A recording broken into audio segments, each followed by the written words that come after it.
Fun. Hey y'all, thank you so much for tuning in.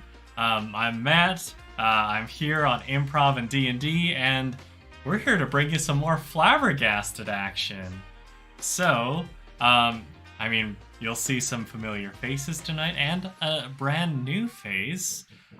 But before we get started, as always, a very big thank you to Fleur and Chelsea of Wanderer's Tome for making such a wonderful game that we are super excited to play. But before we get into the play, well, let's introduce y'all to our lovely, wonderful players. Starting with Adah with Chase on deck. Go ahead, Adah. Who are you? And if you have anything to promote, and of course, just a quick one-line blurb about your character. Okay, well, I'm Adah. I use she, her pronouns. I'm playing Andie Cartwright, the bohemian, aspiring journalist. Really into clickbait before it was clickbait. My plug, I have nothing to plug for myself, but watch The Owl House on Disney Plus. Fantastic. Thank you for joining us again, Adah. Now we're gonna Happy to be here. Awesome. Now we're gonna move over to Chase with Alex on deck. Hey, I'm Chase, the one you can't see. And I am playing Winston Screwbury, who is a pub owner. And twitch.tv/RTDFW. We stream there, me and some friends. We have a stream coming up this Saturday. So tune in. Fantastic. And finally, last but certainly not least, the new face to the party, Alex. Take it away. Hello, my name's Alex. I use she, her pronouns. And this is my first time ever playing Flabbergasted. I'm super excited. I will be playing the role of Evelyn, and she is a recently widowed aristocrat and an aspiring actress, so she will be as dramatic as she sounds. And yeah, just like Chase said, part of the RTDFW group, so if you want to check out streams there, they're doing the one this Saturday, and that's about it. Awesome. Well, thank you so much. A very warm welcome to you, Alex. Thank you. Now, we're gonna move into just a little scene. Just a quick. So excited. Yeah. a zoom in to Winston. There's a lot's happened in the time between the last time we saw you and now. Before we get to that, right now we've got Winston, and he's hanging out with his new lover, favorite lady. Yeah. Good old Peggy at the petrol station. And for those of you who haven't seen Winston in action before, Chase, would you mind telling us what Winston looks like? Well, he is an older gentleman in his 50s. He's a little taller than average height. He's got a nice little belly to him. And he is, he's got a great big bushy beard. And he always wears a bowler hat most of the time and always walks with a cane. He doesn't need it, but he likes to use it as an excuse in case he just doesn't want to be in situations anymore. He'll say his knees acting up. and Fantastic. ramble on about some blah blah blah injury from the war. Blah blah blah. Excellent, excellent. So, in this case, I mean, Winston, hanging out with Peggy, do you envision this at the petrol station, or at your place, or maybe at her place, or even at the pub?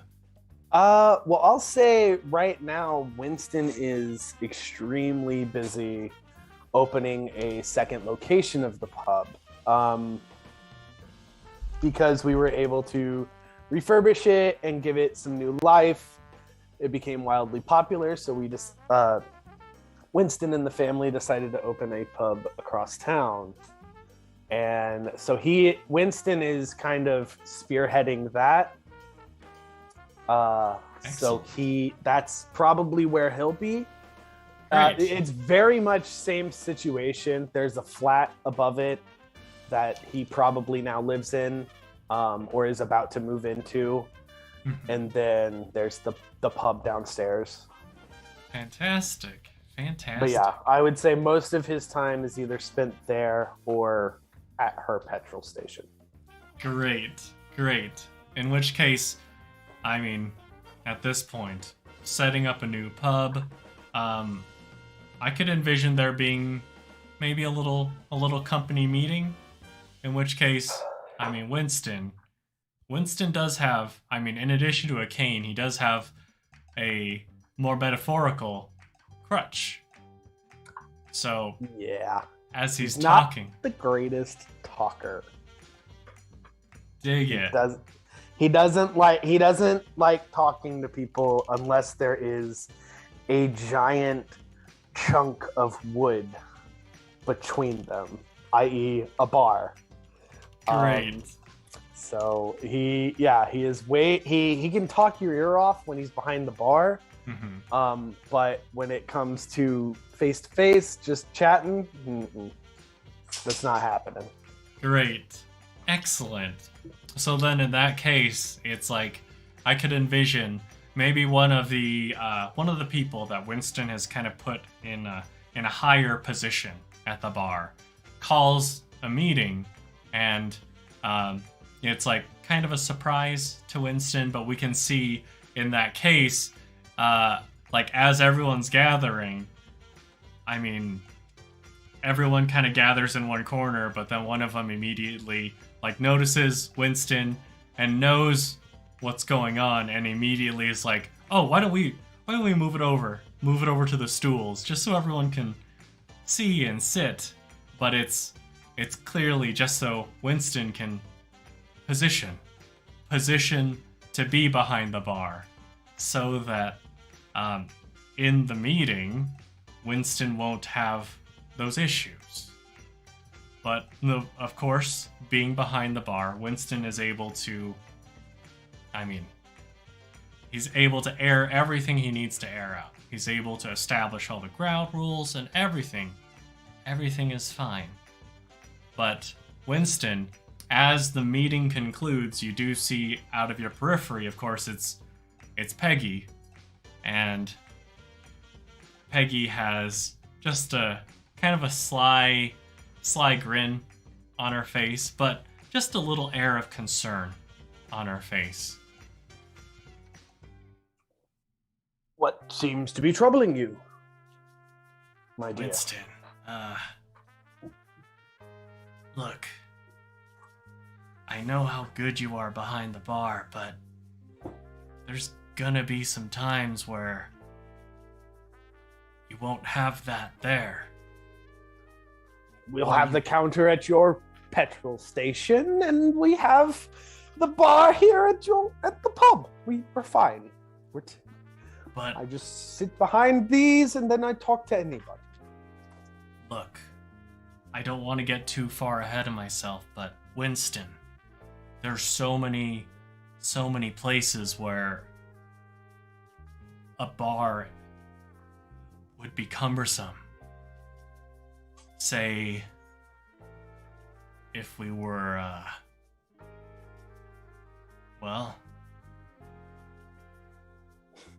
if we were Winston's tie just them getting up. real red in the face right now as he notices like employees are listening in, and he's just like, well, of course, I will always see that, but and I can always, I guess, work on it. Yeah, I would like that. I heard there's a new club that opened up down the street, a new social club. It might be good for you. What sort of club? Well,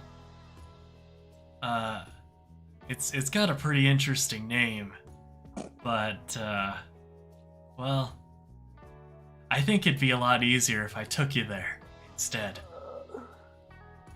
There's just like this look of worry on Winston's face because he knows there's like a million things that need to be done. But he knows there is absolutely no saying no to her. So, very well, we'll go check it out. And Peggy just beams this enormous smile. She takes your arm, and you see her just give a quick nod over to one of your managers, and the manager nods back and immediately like takes over what Winston was doing, so that you don't have to worry. You don't have to worry about a thing as you head on over to whatever chaos Peggy's about to bring you to. And that's where we'll zoom out from Winston. And we're going to zoom in. We're going to zoom in to our new character in the bunch, where we see her. She's sitting in a very, very nice office where we can see there are quite a few people who are dressed in suits with dark shirts underneath, dark ties as well. And in this moment, though, for the lawyers here, they're trying to just go through everything. But Evelyn, well, first, Alex, would you care to describe how Evelyn looks in this moment, in this time of mourning? Yeah, so while she is in mourning, she's still looking as glamorous as ever. She has strawberry blonde hair. It's always up nicely put up into like a little updo with like the little curls and like folded all pretty with little shiny barrettes and everything. She's probably got the hat with the lace veil over her face. And, Beautiful. She's got like one of those like it's a black dress but like goes up to her neck, like turtleneck black dress. It's silk, obviously. Silk gloves, the whole getup. But you know, black because she is in mourning, and yeah, she's just out of her mind, just sad by the whole ordeal of her husband passing away. Excellent. So, I'd like to do just a quick fast forward. I mean, dealing with the lawyers, dealing with everything that has to do with the will, the estate. And we go to maybe just a couple days later, when Evelyn is, well, she's outside of a room. There are white bricks all along this hallway, and there is there's just a little bulletin board. And this bulletin board, we can see that it's there's a list of names and a list of roles. And in this case, Evelyn, I mean, before you see the result, in anticipation, might be just a little excited, just be a little eager to embark on this new journey. But you see, of course, that Evelyn, your name is on there, so you did make it, but unfortunately, it's for the role of mother. What's Evelyn's reaction to this? So yeah, I imagine like she's kind of like looking down the list and like reading the names and like looks at the part that she wants and see that it's not her name and just be like, well, that's absurd. Why did she get cast at the part? She was awful. And then like scrolls down and spots her name and sees the role that she got and that it's the mother. And she just goes, how humiliating. How dare they cast me as the mother? I'm not that old. I couldn't play someone's mother. Look at my face. I still have a nice, young, beautiful face. I should be cast for the leading lady. They don't know what they're doing. And just, she's probably gonna like, honestly, she's gonna rip the list off of the wall, throw it up in the air, and storm out of the building. Great. Just over it. And we'll see just like a quick montage of, unfortunately, Evelyn continuing to go out for new roles, continuing to go up to another bulletin board where we see the continuous roles of mother, mom, nurse, nanny, mommy, all of these roles that clearly for Evelyn are beneath her. But one of these times, as she rips that cast list off the bulletin board, she does see a little advertisement. One that says, the name of it, that's not what catches her eye. What she does see is the tagline that says, in improv, you can be whoever you want. Yeah, her eyes will light up, big light bulb above her head, like thing, and yeah, she'll like snatch that off the wall and look at it and like kind of like read over it and probably stuff it in her purse and make sure she has it for later. Phenomenal. And as she begins to leave, we hear the click clack of her shoes on the floor, and that's where we'll zoom out and zoom in to Andie. Andie, in this moment, I suspect I'm Andie, aspiring journalist, trying to get ahead every moment. Is Andie gonna be at the office? Most likely, yeah. Great. She's probably like standing like not right outside of I almost said Joseph Gordon-Levitt. Glenlivet's door. I think she's pretty far away from it, but she's got like a picture in her hand of a Birdle, which is a bird turtle, her new cryptid to sell. And she's like, is this good enough? I don't know. Maybe I should give it more time. So, yeah. Fantastic. Well, with Andie waiting outside, you hear the telltale stomps of G. Gona Glenlivet's feet. His wingtips on the surprisingly enough, it's carpeted floor, so he has to make a big effort to make that much noise. But he does, because he is not a quiet man. And you could hear him immediately yell out, Cartwright! Cartwright! Come into my office! I bust in and say, "Sir, yes, sir." Good, good. Why'd you make me wait? I wanted my grand entrance.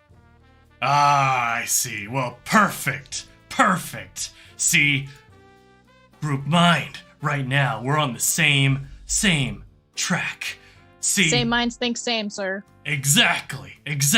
Wise words. Right, wise words, Cartwright. Here's what I need from you. So, right now, I'm sorry. Cryptids are out. Cryptids, they're yesterday's news, and right now, it's all about celebrities. Celebrity gossip. We just need that hot goss. Can you get it? Andie has crumpled the picture of the Birtle and is chewing on it to get rid of the evidence, and she goes, "Mm-hmm. Is that gum? Not anymore. Did you swallow it? It wasn't gum, sir. It was celery." Oh, gross. I know. Okay, well, all I need is for you to find a celebrity. Find some kind of in, right? Because we need the inside scoop on what's going on in... Do I not count? Cartwright, please. Please. Yes, sir. I will say, if that was a joke, though, that was great, because I will need you to be making jokes. I'm so committed to this bit, of course it was a joke. Great.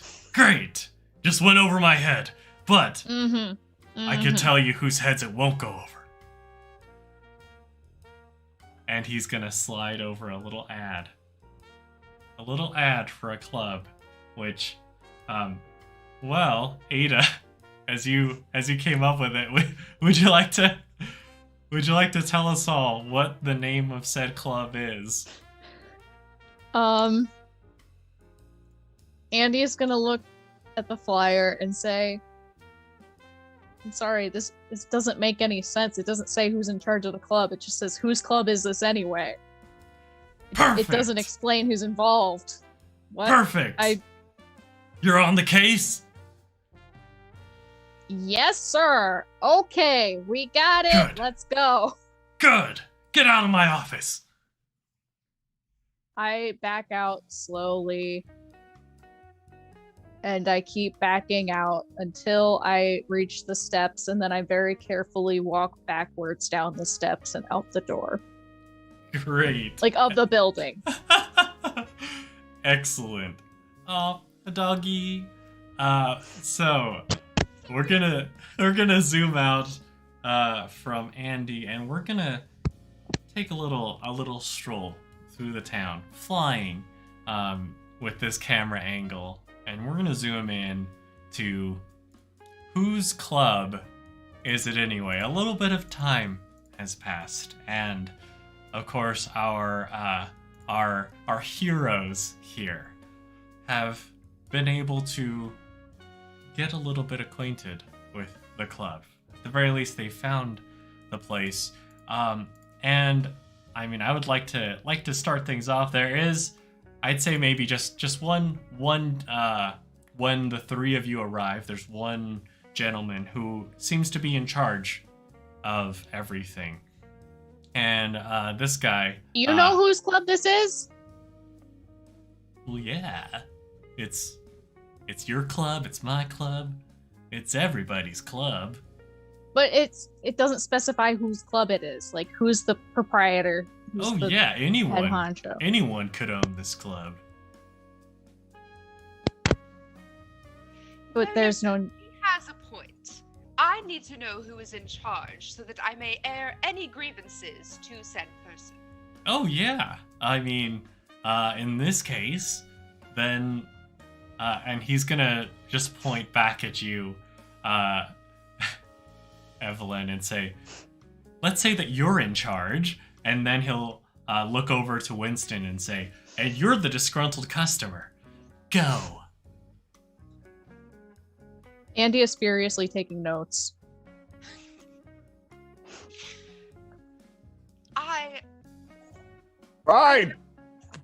I don't know what's happening here. Excellent. I love the emotion. That's wonderful. That's wonderful. How would you react to that, Evelyn? The way that I'm reacting now. Excellent. Your confusion. Perfect. We've got two disgruntled people. One working in customer service at a club. Improv. Yeah, one working at this club, and the other one, a customer who's not sure what's going on and wants answers. Do you all feel the tension here? The rampant, dramatic, sexual tension between these two characters. I love it. Excellent work. Bravo. Andie's for gonna lean first over to scene. Winston. I'm gonna lean over to Winston and be like, this is not the petrol lady. Who is this? What's going on? I don't know.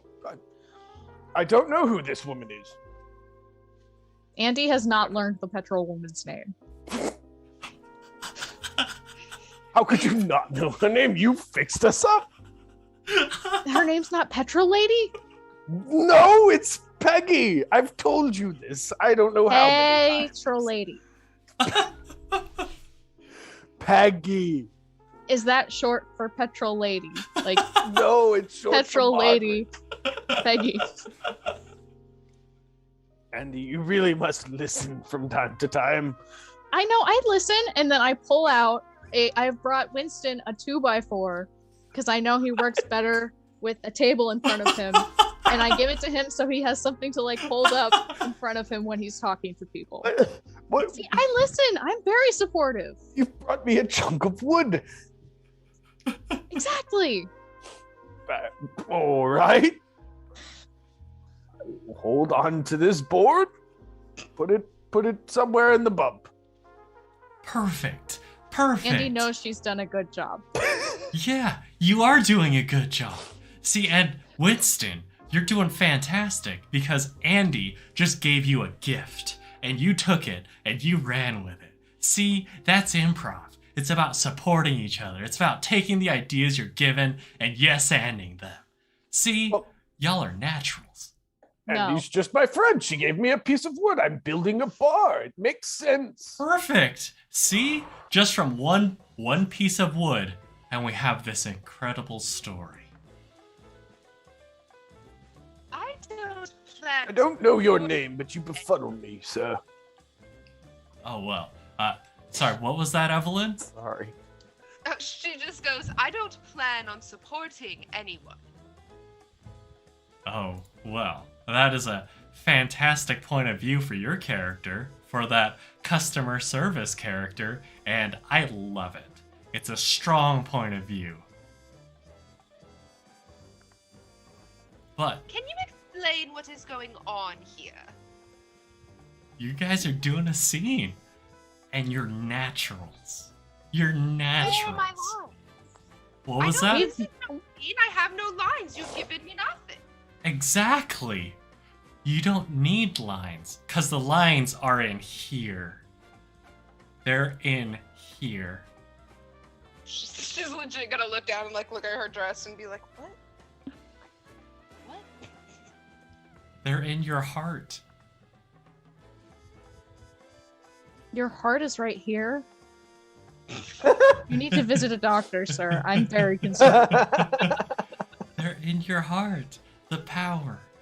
The cleverness. You've got it. All of you do. All right, we'll take a 5-minute break. It looks like you two know each other already, but Evelyn, Winston, Andie. There's some crackers over there. There's water out of a cooler. Yeah, have fun. I'm gonna go take a whiz. Too much information, but anyway, did anybody catch that lad's name? It seems every time we meet someone, we never get their name. That's improv club guy. that works for me. I'm sure I won't see him much. At least I hope not. He was... Have I met Evelyn yet? I think we just got introduced. Okay. So I'm gonna look at her and be like, I don't know if you're good at this improv thing yet, but I like your whole deal. My name's Andie Cartwright. I'm writer, very successful journalist, actually. Dogacorn, all me. I think I can help you. How would you like to get your name in print? Well, it wouldn't be the first time, but I do always love a good show. All right. You will be my star. And I'll your supporting actor, because of course I also have an important role to play in all of this. And Winston is here too. I'm here too. That's what Winston does. He's here. I don't like being considered in hijinks. Great. So, as y'all are getting acquainted, Cal will return, and he's gonna slap a piece of paper onto this wooden table, and I'm gonna send it to y'all in the Discord real quick. And I'm gonna pull this up for our viewers, because Cal comes in and he says, I've got just the opportunity for y'all. Today, in the evening, there's an improv festival. And I've been working really hard trying to get in, trying to work. Right now, I like to think that I'm a pretty good teacher, but the legends run this improv festival.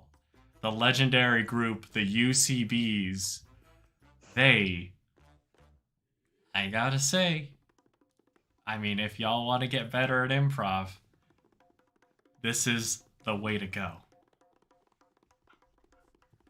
So it's just going to be a bunch of unsuccessful customer service people in a park? Is that... Maybe. Yeah. Yes, Winston? Nothing. Sir. Winston, hold up your wood. You'll feel better. You just see Winston awkwardly hold up a 2x4. It's like a tiny counter. I think it's working. I've been trying to get us some headway into the UCBs to get some instruction, but it's been really hard. I've been trying to get in contact with the leader, the shadow leader. Honestly, they've done a great job of not revealing who that is. But if you guys can get in there and maybe grease some wheels, with what y'all have shown me already, I think you're shoo-ins.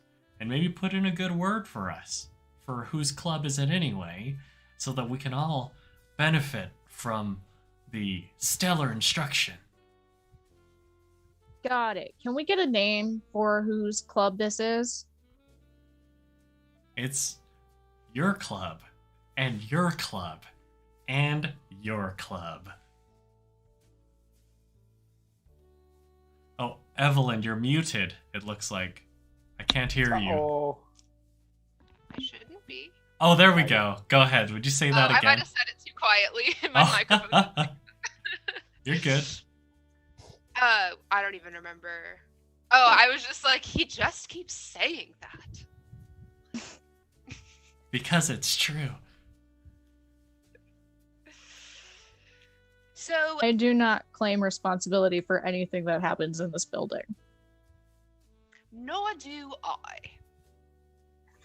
That's okay. So you want to go to this improv festival and learn from these people? Well, I want you to find the head honcho, whoever that is. I haven't even seen them. But That would be easy. Yeah. Find who's in charge, and then maybe you can convince them, at the very least, to hear us out. Well, I'm one of the most persuasive people I know, so you have nothing to worry about, improv club guy. Great. Very true. Very true. Nothing. Real quick, how old is Andie? Is she younger? I'm like 25, I think. Cool. Yeah. Evelyn instantly does not like her. Great. Or not doesn't like, but is jealous of her as her flaw. Andie is she's like 6 feet tall and super lanky, so she's not like.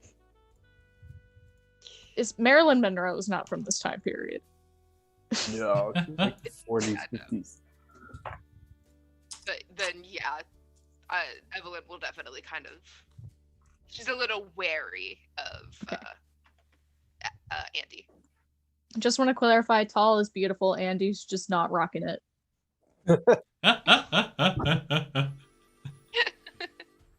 Sweet. So, y'all heading out to the festival? Yeah, Winston, you know how to drive, right? Yes. I've gotten better. Fantastic. Whatever car we get in, whatever's the furthest back from the driver, that is where Evelyn sits. Like, Great. you are now her chauffeur. Yes, Mrs. Daisy. All right. All right. So, y'all are able to get there pretty easily, pretty simply, as Winston has been able to take the time to work on his driving skills. And it makes sense. I mean, he has to drive quite a distance to see Peggy every now and then. So, you're able to get there, no problem whatsoever. And as y'all arrive, you do see this enormous, big, like the walls themselves are fairly tall. There are these like white granite walls, and there seem to be two entrances, one to the west, one to the south. You see that like the tops of the tents that have been blown up within are visible from outside, but as y'all park and begin to exit, you do notice that there are a fair amount of children here. Trying to children. Things.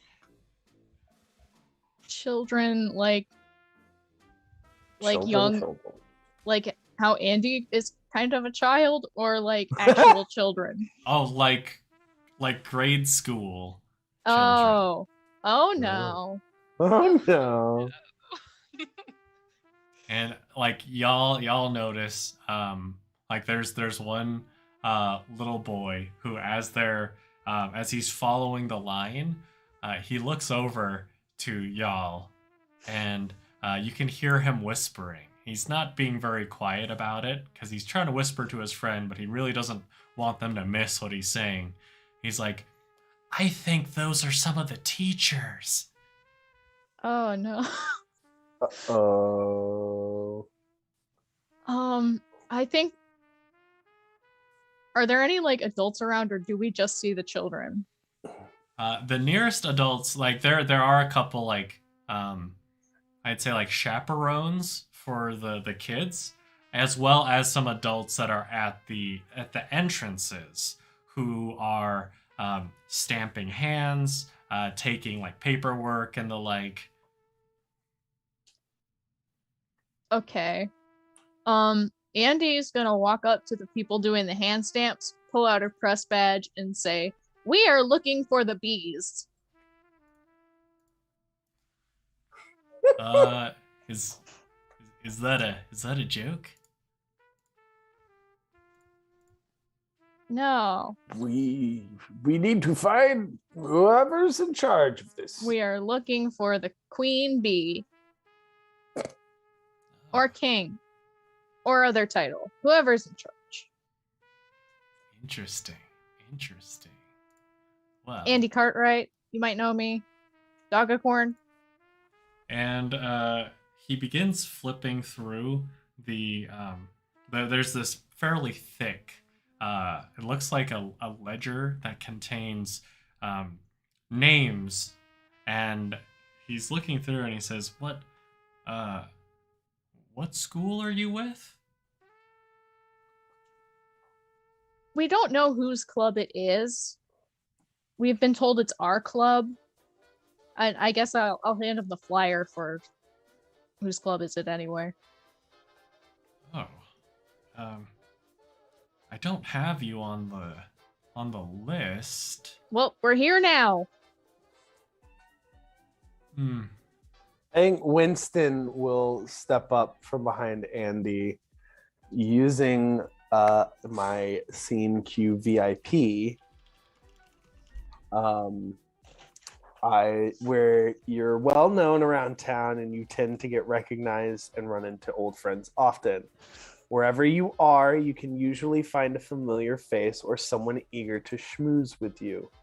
Exclusive places will also extend invitations to you.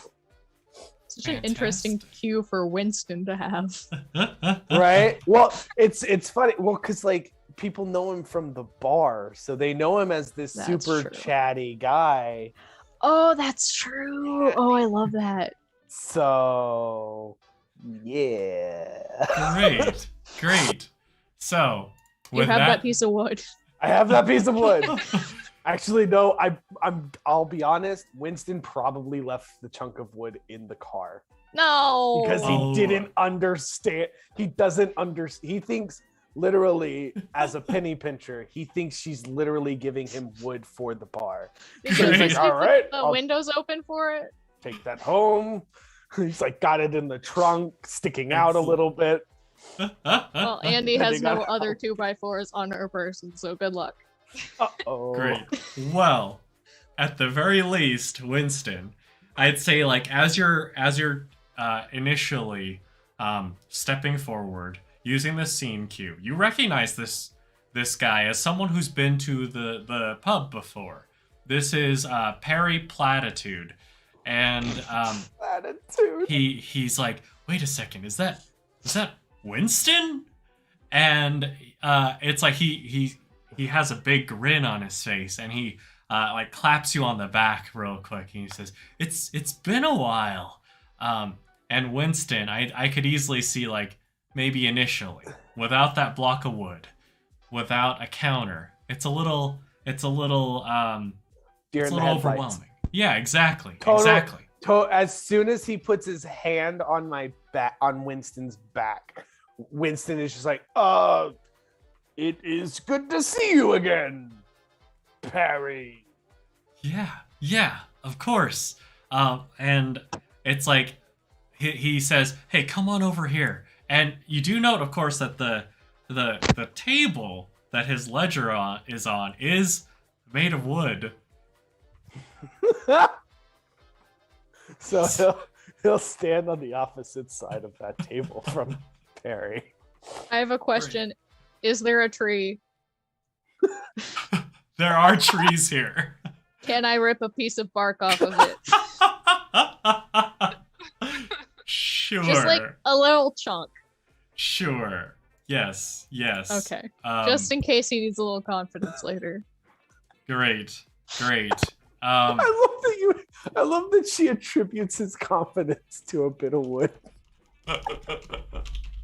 Hey, whatever works for you, buddy. So in this case, Evelyn, Yes.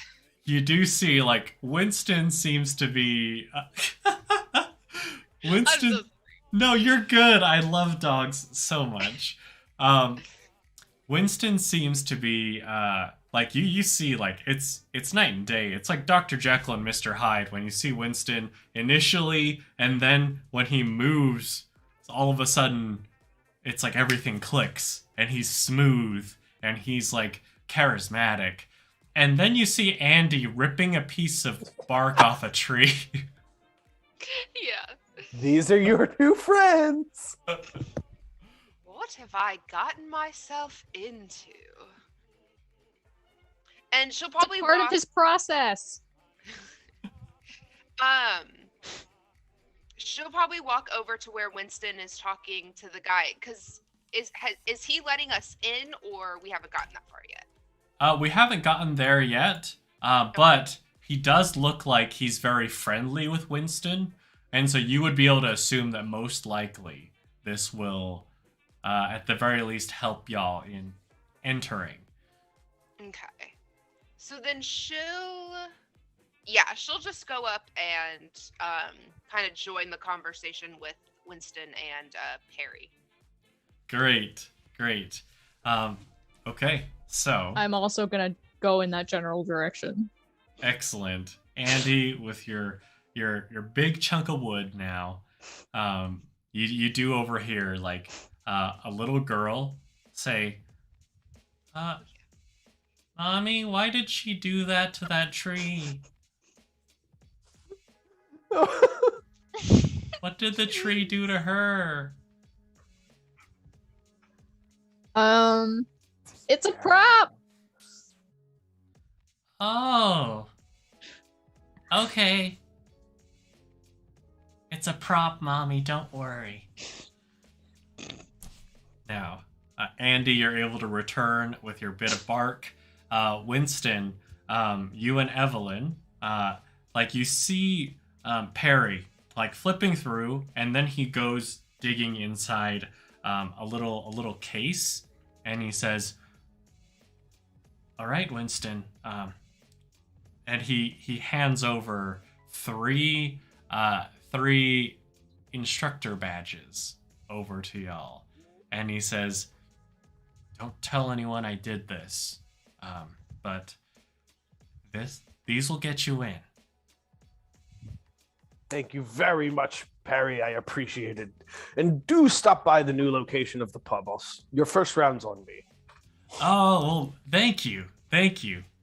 You know what they say, all's well that ends well.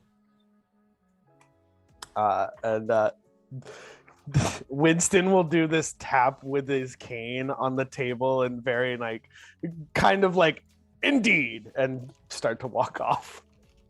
I'll hand him a picture of the dog acorn before I go. And I wanna take the instructor badge, and where it says instructor, I wanna write a question mark after it. Great. And then I will don it. Okay, you said you handed Perry a picture of the dog acorn? Yes. Oh, great. Initially when he Andie's receives calling it, card. he's like, "What is this?" But it's like, you can hear off in the distance as y'all are beginning to enter. He's like, "Andie Cartwright?" Now. I'll turn around and wink at him. And it's like he starts waving. But it's like with the sea of children around you now, you're all, in a way, like forced to move with the current. Otherwise, you may topple over a poor innocent child. But along with the visitors badges, you are also given a map. Well, two maps in particular. I'd like to direct your attention to Festival Map 1, which I will pull up for our wonderful viewers, because that is what will be coming up next.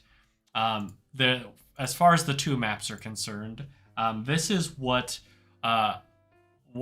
classes are being held at the moment.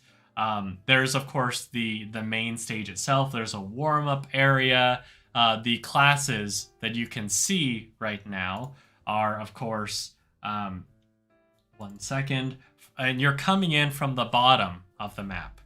There is one place that's called Argumentation Station, but then there's the next tent, which says Heck Yes And. As far as this is concerned, you can see it looks like someone had to white out the last two letters of Heck, and scribble in the C and the K. You do see the next tent is Tune Up, and it has a lot more like flowery lettering around it. There is, of course, the food trucks and ample benches. It's the type where the seating and the table surface itself are connected to each other. And I point this out to Winston immediately. yeah. And there's also, of course, Rules Rule at the far end, as well as Hole in Pun. So, at the moment, what do y'all want to do? Is there anything y'all want to check out? I think Evelyn probably will head towards the tune-up booth, since that's the one that looks the most elegant with like the flowers and stuff. And Excellent. It'll be the one that catches her attention of like more her style. Fantastic. And then I where will is follow her. Okay. I'm gonna Yeah. follow her and take notes. Sorry, I didn't mean to cut anybody off. Oh no, you're good. I'll say Winston is like always just following. Just Okay. just- wherever he doesn't have a bar right now, so he's out of his Oh, element. I'll give you a little piece of bark. He grabs it and he's like very puzzled now. He's like, I'm sure I can work that in somewhere, but okay. I know it makes you feel better when you're nervous. Evelyn might lean over to Winston and just be like, "Why does she keep giving you wood?" She's a friend. She's doing something nice. He gets so believe. nervous when there isn't a counter in front of him. I thought I'd bring part of the counter with us. Oh, is that It's what his it? I security thought you were blanket. giving me wood for the bar. I mean, you can use it there too, I mean, I will, obviously. like as a permanent reminder of our friendship or whatever. It doesn't matter, but I mean, in the moment.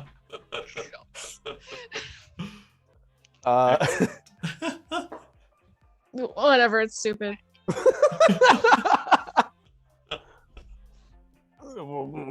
And he'll just kind of straighten up and turn away. Great. Nailed it.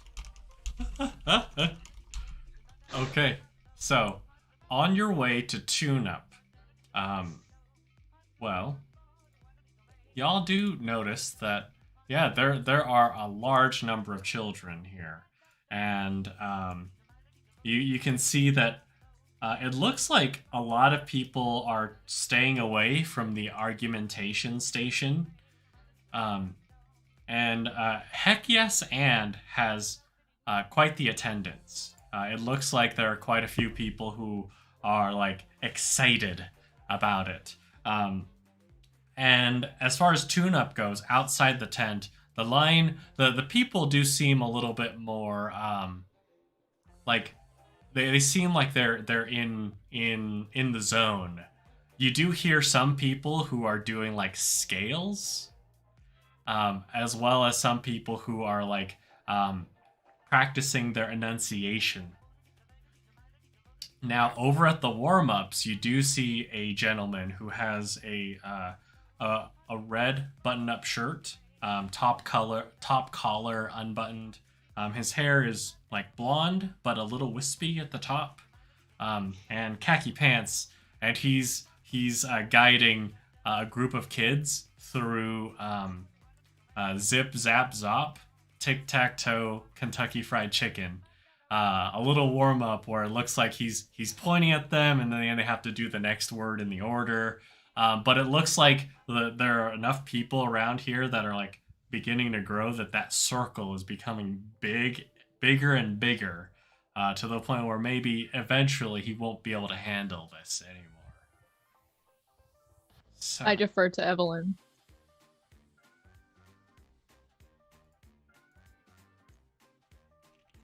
To me, how? I think we're Evelyn? losing you. Hello? Oh, I can hear you. Okay, there we go. There. There we go. Sorry. You're good. You said you're deferring to me. Did you say something after that? No, Andie's gonna follow you wherever. You're her star right now. Okay. Gotcha. Great.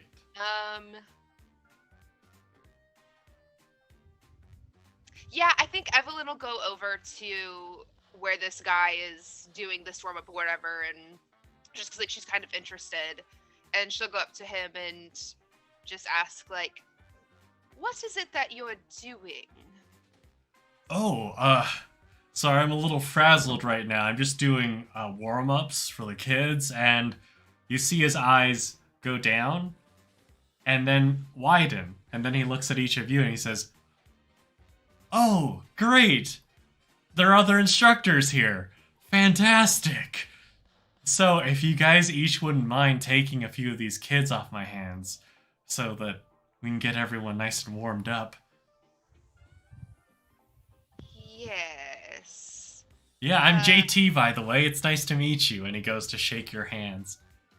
She's gonna like pull her hands away and just be like, "Yes, nice to meet you," but like she's not touching. Okay. And then he'll go over to Andie and then Winston next. I will hold out my hand as if for a kiss, but I'm holding out a picture of the dog with horn. Oh, great. And I'm also hoping he'll take note of the question mark on my instructor badge so I can try and get out of this and go snoop.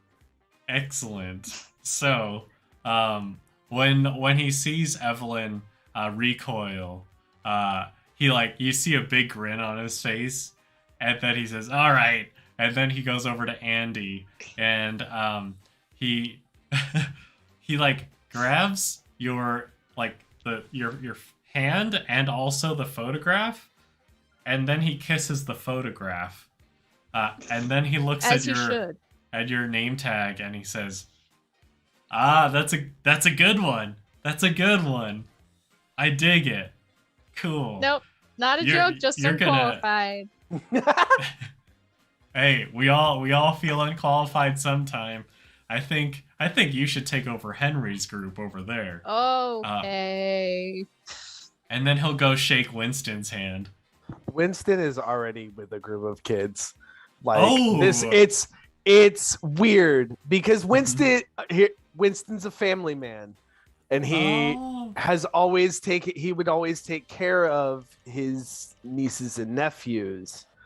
So he is weirdly good around kids. Right. Excellent. So yeah, like he's actually more like he's comfortable with kids. He could deal with kids without being in a bar.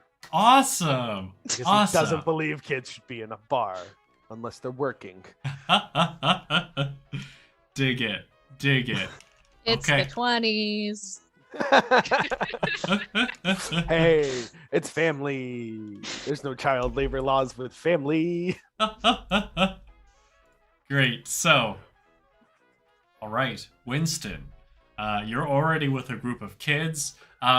Evelyn and Andie, what are you two gonna do? Are you gonna stay here? Because once he's directed off to where Winston is, he's no longer watching y'all. So if you guys want to continue to tune up or go somewhere else, it's up to you. I'll look to Evelyn and say, normally I would be running for the hills, but this is your story. I'm just here to write it. Oh, I love that. Let's try to interact with the children, and she'll go over to like a group of kids and kind of try to reenact what the other guy was doing, and but in a real big conductive way of being like zip zap zip zop, and has no idea what he said, just is spouting vowels and letters and words and Great. Okay. and just trying to conduct, I think she thinks that she's teaching them to sing or something, so she's conducting them. No idea what's going on. Fantastic. So at this point, I think Andie's gonna take a picture. great. Make sure to get my good side. They're all your good side. I got Oh, you. I like you. Nice. So I'm gonna jump over to Winston real quick. Winston, you've been like directing these kids through their warm-ups right now, and Oh no! Hold on. Oh, go Winston ahead. is not doing any directing. He is just playing with the kids. There is Oh. no improv happening. There is just simply, I mean, well, the instructor comes over and he's simply like playing make believe with him, which is what he knows to do with kids.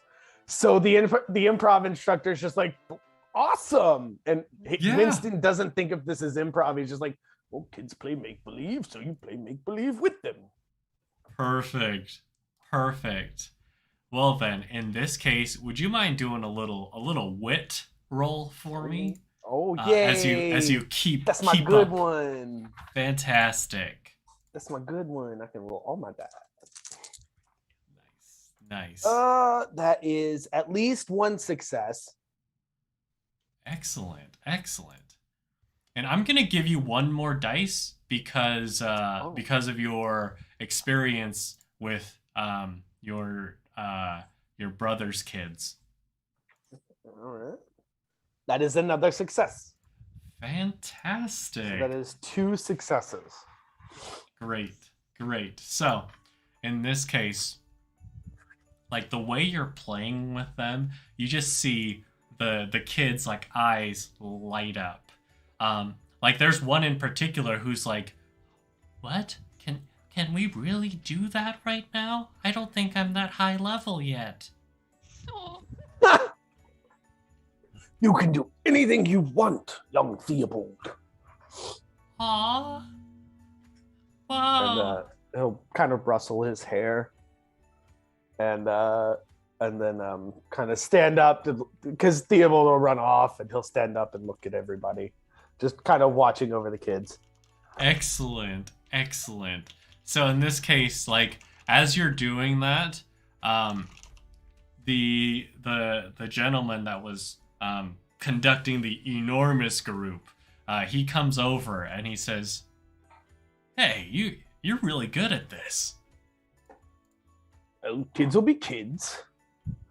No, I mean, this is kind of like the job that most of the instructors don't want to do, but the way you're doing it, oh man, you're knocking it out of the ballpark. Well, I you know, children are children, of course. They just need to play. Wise words. Wise words.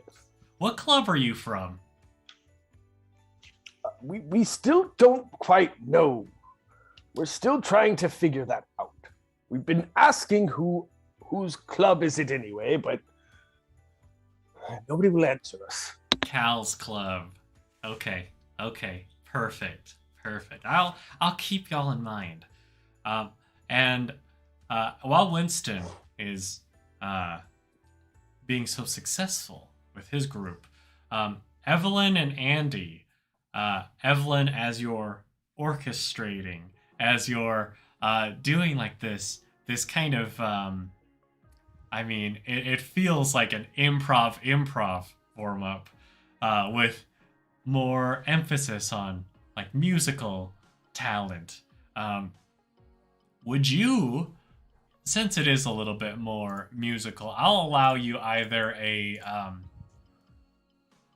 creativity and passion or a bravado and persuasion. You choose. Can I like give her advantage or something? I don't know how I'm that so would sorry, work in is this game. Me? The dog muted my thing for a Oh no, second. yeah. So I'd like you to make either a creativity and passion roll or a bravado and persuasion. And here, Andie, you said you want to help her out. How is Andie helping? Well, I'm not helping the children at all. Mhm. I think I'm gonna just boost her confidence by taking photos and telling her how hot she looks. Ooh, yes, that will help. Great. Okay, I'll give whichever one you choose, Evelyn. I'll give you 1 extra dice to roll for this. Okay, I'm gonna do creativity and passion. Great. And it's 5s and 6s are successes, right? Yes. Okay. That's 3 1s and a 4. Oh, did you roll 1 extra dice for Andie's help? Uh-huh. Okay. 3 1s and a 4. All right. In this case, it's like as you're doing this, you do note that the children, they're like trying to follow, but then like one of them is getting like a little frustrated, and she like stamps her foot and she says, "Hey, that's not how that works." Okay, I'm gonna jump in and say, yes, use that to the child. What? What are you talking about? You're projecting such anger and emotion. It's perfect for the scene. I'm just trying to copy what I heard the improv guy say from earlier, like at the club. Hey, guess what, Stick with Adah? it.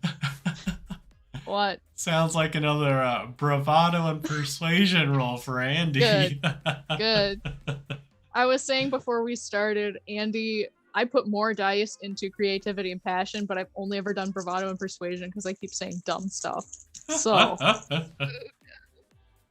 ha! 2 6s. Whoa! Awesome. First success on a roll. I'm cursed. All right.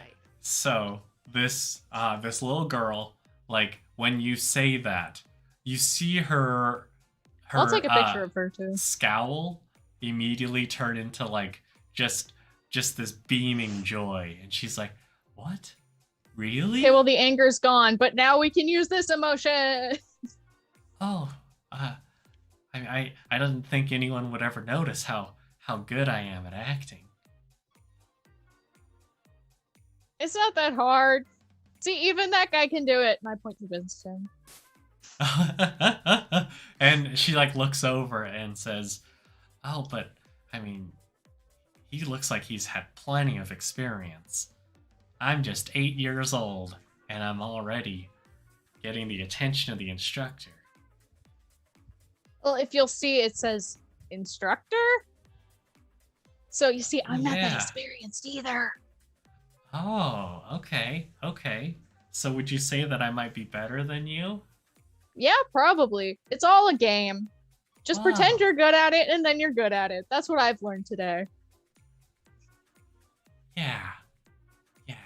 I am I good don't at it. That we should be filling this young child's heads with such lies. I'm Young gonna child, take notes again. very hard to be what you want to be and get to where you want to go. It doesn't just come naturally. I've tried out for many a part, and I have yet to get the one that I want, but I am going to keep working hard and trying, because that is the name of the game. Yeah. And it's Andie like, has go ahead. Andie has a list of like ways to succeed, and she crosses fun off of the list. Great. So, Sorry, needed to throw that in. at this moment, like Andie, in this case, Evelyn, like with your instruction, you are able to eventually like get through to the rest of the kids. This one kind of bratty kid has been pulled away a bit by Andie. In fact, she is like almost following Andie around now, like with this look of superiority as she's like looking down at the other kids. But at this point, the instructor here, the big instructor, he is like looking at all of you and just smiling, nodding at how well this is going. Is this the same guy from earlier with the Colin mockery look? Yeah. Okay. Absolutely. And then he says, "Man, we should have whose club is it anyway more often. And then that's when all of... Oh, sorry, go ahead. I was just going, yes, we are fantastic. Yes. Well, that is when all three of you here, as there's a group of like 6 people, and this is something that maybe Winston wishes he could have, but it's like you immediately see this crew. There's 4 people who are pulling what looks like a big, heavy oak desk. And they're putting it right in front of where y'all are orchestrating and running these kids through these warm-ups. And you see a few people with boom mics. They have lights. There's someone with an enormous camera. And then 2 people wearing... What does this look like in 1920? Whatever you want it to look like. But you do see 2 people sit down behind this desk in the middle of this park. And one of them has long dark hair and glasses. The other one has kind of like shorter hair, but a little bit messier, this gentleman. And these 2, one of them says, did I just hear that whose club is it anyway is here? And you see these 2, they look like news anchors. And one of them says, this just in, it looks like the losers have arrived. Do we hear this? Oh yeah, they are intentionally trying to project as loud as they can so that you, the 3 of you, and the kids that you're teaching are hearing you say this. Okay, Evelyn's definitely gonna turn and look at them and just be like, excuse me, do you have any idea who I am? Oh, well, maybe we should... I don't have it as a scene cue, and I've looked and I'm regretting it now. No! Anyway. And the woman with the glasses will start looking through her paper and then say, no, I guess you're not newsworthy. Andie steps forward and holds out her dog of corn. No. What do you call this? And the gentleman will say, that looks like yesterday's news. Winston will bend down to the kids that he has around him and tell them to go play news anchor. Oh snap. Okay. So It is time to play news anchor, children. Can I send my little shadow over there too? She's a real brat. I don't think they'll like her. So what do you want them to do, Winston? I mean that simply that. Just I'll point over to the news anchor little set that has just been spontaneously set up, and I will say for them to that their next task is to go play news anchor. Great. In that case, I am gonna need you to do a little persuasion for me, Winston. And Okay. I'll give you an extra dice for Yes. already having developed this relationship with them. And Andie, I'm gonna need you to do a persuasion with your little shadow as well. Evelyn, what are you doing amidst this? As you see, like, it looks like Winston and Andie have these mischievous looks on their face as they send forth their army of children. I got 1 success. Okay. I got 2 3s and a 1. Okay.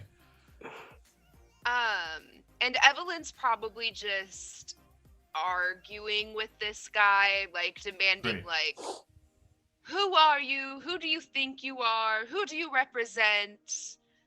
Just like going off on a tangent of like just shocked and appalled that they don't know who she is and to dare call her not newsworthy.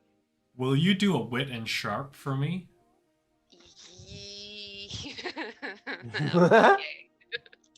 I have one die on that. Uh-oh. It's 6. Oh, Whoa! nice! Whoa. Excellent. So, Incredible.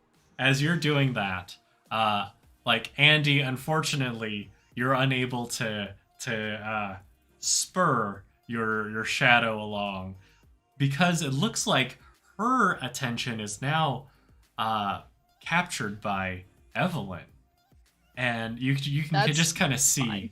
like her eyes wide as she's like, "Wow, she's so cool. I didn't think she had it in her." Now the kids that Winston has sent forward. Would you remind me how many successes you got? I got 1 success. Okay.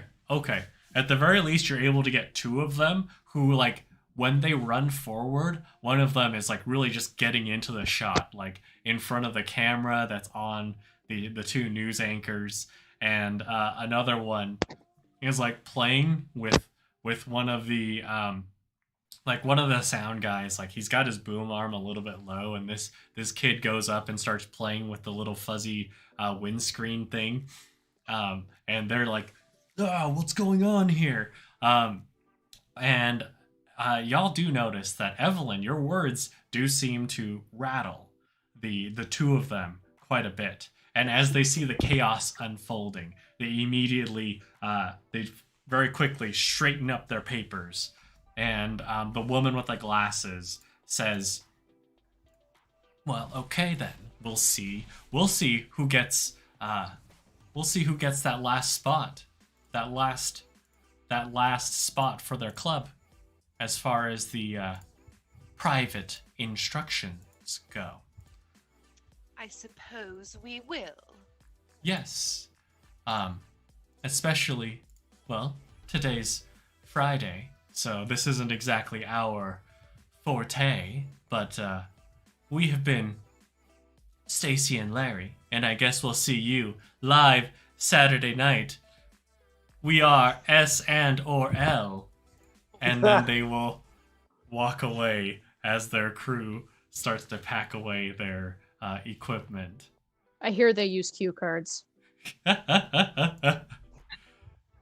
And now that is gonna be our cue to take a little bit of a break. So thank y'all so much for watching at this point. Right now we've got our cast who have been going in to this improv festival. They're trying to secure the ear of the shadow leader of the improv organization UCBs, and they are looking to well, I'll pull up the flyer real quick, but they are looking to try to get their club into to get some instruction from them. So we'll see what happens as we return in about 10 minutes. Thank y'all so much for watching. Catch y'all in a little bit. Bye.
Hey y'all, welcome back. Thank you so much for your patience, for chilling while our wonderful cast was able to refresh themselves a little bit, myself included.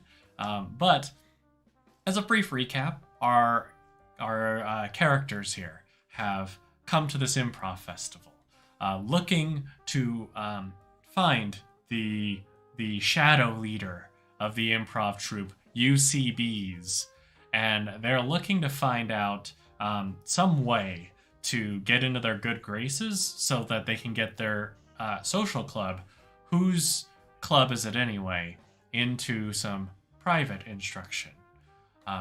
And at the moment, they've been able to help some children with their warm-up exercises before they were accosted by the rival club S and or L.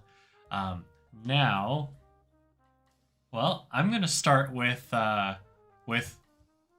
Evelyn, and what would Evelyn like to do?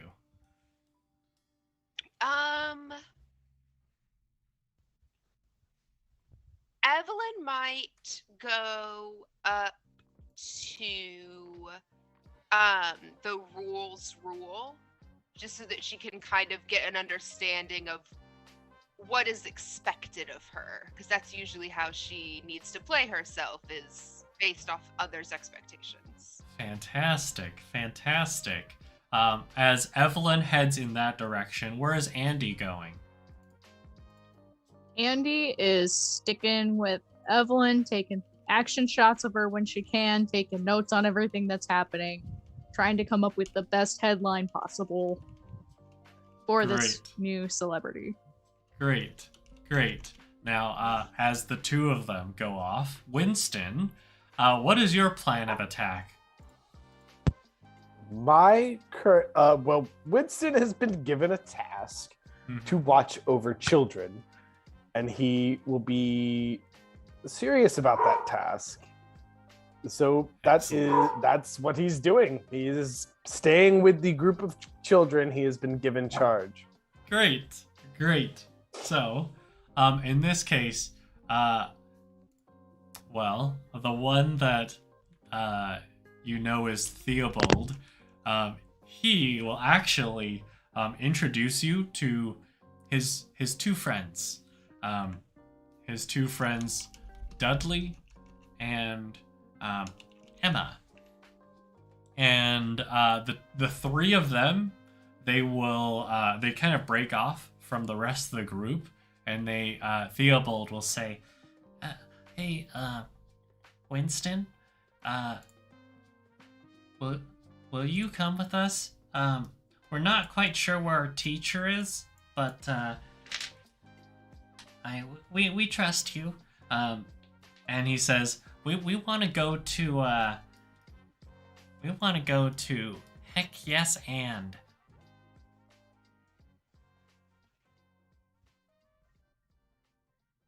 Very well, young Theobald. We will go straight there. Yay! And like they all like link hands, and then Theobald immediately is like, "Oh, wait a second," and then he will grab Winston's hand, and then be like, "Hey, join our group." And he will slap his hand down and grab the little guy's hand and pick up his cane and not use it to walk. Like it's like off the ground, and he's just like kind of walking very jauntily with the children. Adorable. Great. Okay, so as Winston is heading to the southeast from the warm-ups, Evelyn and Andie, you head up. Quick question. When you head towards Rules Rule, are you inclined to veer to the right of the main stage, veer to the left, or cut straight through? I know what Andie would do, but she's following Evelyn.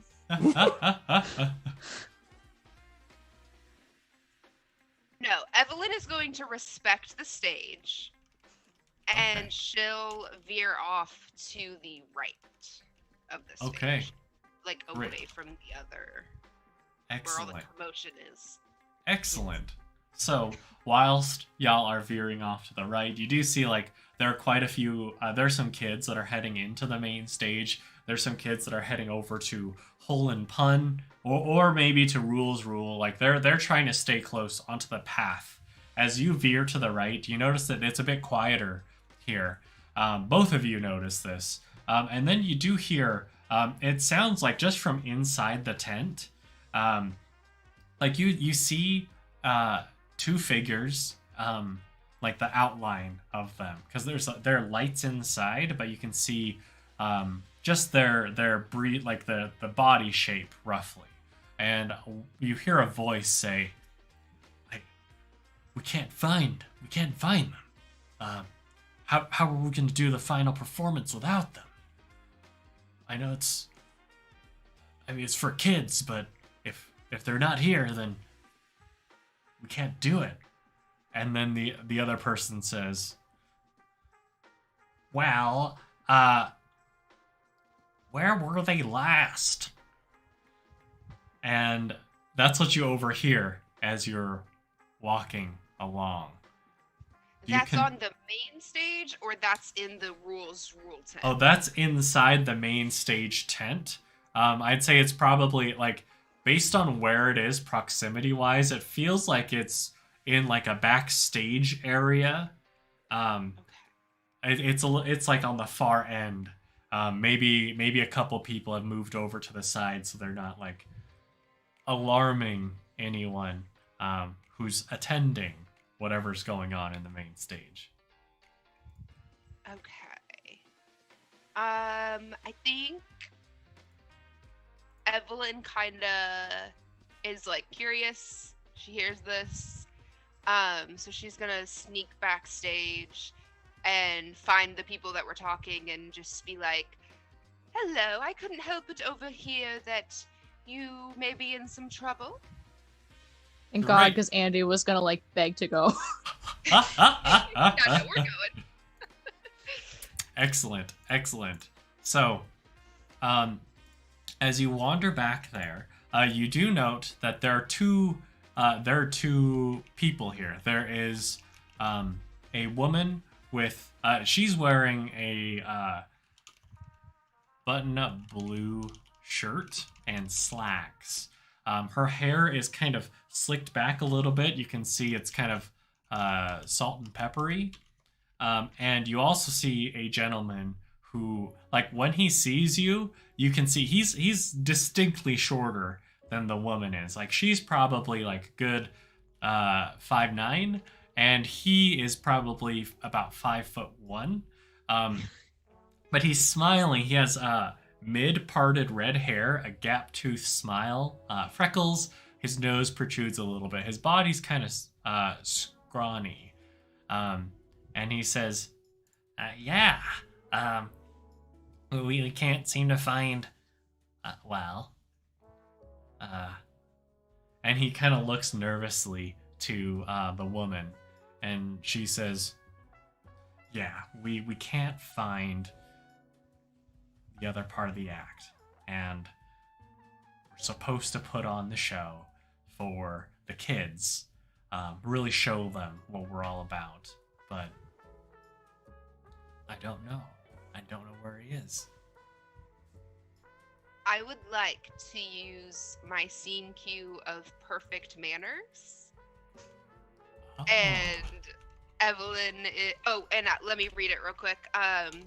You showcase a brilliant display of etiquette and manners. You succeed in charming everyone around you. So Evelyn definitely sees this as an opportunity to perform. So she's she's not going to help them. She's going to be like, well, what if we filled in for your missing people? Oh, I guess that, you do have a certain air of grace about you. Why, thank you. And I am an actress. Yeah, I can tell. And she'll also look over to Andie and say, "And you look familiar. Where have I seen you before?" I don't say anything. I just hold out my picture of the dog corn. Oh, you're the one that uncovered the Sasquatch chupacabras. That is me. That was hilarious. You know Thank what? you so much. Thank you so much. Yeah, of course. If the two of you have that sort of ability, we would love to have you on in the show. And she'll maybe kind of look over at Andie and be like, "Would it be okay if we had an additional person join?" And like trying to figure out if Andie thinks that Winston should also be part of this or not. Well, he does. The stage is made of wood, right? Yeah. So he should be fine. It's fine. Sure. Would that be okay with you if we had an additional person join our little group here? Sure. I mean, right now we're a little desperate, but The Oh, more great. the merrier. And she'll kind of Yeah. clap her hands. yeah. Okay.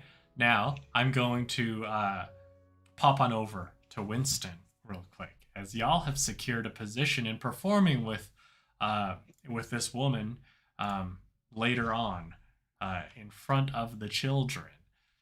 So, Winston, as you go to heck yes and with Theobald and Emma and Dudley, Theobald, like, he looks up to you right before you enter the tent, and he says,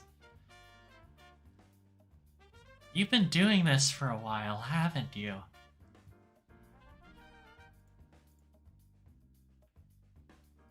Well, thinking he's talking about looking after children. Yes, I have. I have nieces and nephews that I've been looking after for some time. Ah, wow. Well, I mean, if you ever bring them to the festival, I would love to meet them. Maybe next year. Yeah. And as the two of you exchange a smile, the lights in the tent go out. And you note that it seems like when they do go out, whatever they've used to like reinforce the tent, when the lights go out, it is pitch black in there. And then you immediately see a red light that's a little bit elevated. There are a lot of kids that are already sitting into chairs. There are a few spots for you, Winston, as well as your band of children. But the red light turns on, and you hear a voice say, "Are you ready to rock?" Oh dear. Oh, me. And then, like, the kids are all like, "Yeah!" And you hear, "Oh, you could do better than that. Are you ready to rock?" Yeah. And you hear him go like, "Oh," and then it's like he thinks for a second at hearing Winston's voice, and he's like, "All right, let's get it started." And the lights go on, and then you see like all these like there's a group of 5 people on the stage, and the one who is holding the microphone, he has a shirt that he's cut off the sleeves, fairly jagged, denim vest. That's how it looks, but his hair is spiked into like, I don't know, kind of like a mace, where the hair is going out just everywhere in these big big triangles. And he says, yeah, we are gonna show you how to heck yes and. I need a volunteer. Wait a second. And he's like looking out into the crowd. And he says, is that... Winston holds Theobald up in front of him. He's like, oh, the kid's flying. whoa, that's a cool trick. Hey, come on up here. And Theobald is like, who me? What? And it's like Dudley and Emma are like, yeah, go up there. And Theobald like will jump off and start to head up. And then Winston, you hear on the microphone, wait a second, it looks like there are two people in that chair. Why don't you come on up too? And he'll just I guess he'll stand up very awkwardly and start to walk up. Just okay. Very well. And all the kids are like, wow, yeah, he gets to do a scene with an instructor, with all the a bunch of instructors, what? And Theobald, like, initially he was a little bit nervous walking up, just kind of like, I mean, he's excited, but also taking his time. But once he sees that you're going up too, you see him just start skipping his way up to the stage. And the gentleman with the microphone immediately says, so, what's your names? My name is Winston. This is young Theobald. And then he turns over to the crowd and says, all right, everybody, give Winston and Theobald a big heck yeah! And then everyone in the crowd is like, heck yeah! And then the gentleman says, all right, well, my name is, I can't say that.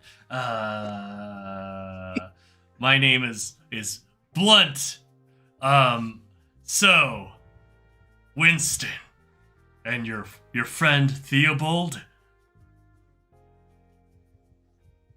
Yeah, yes.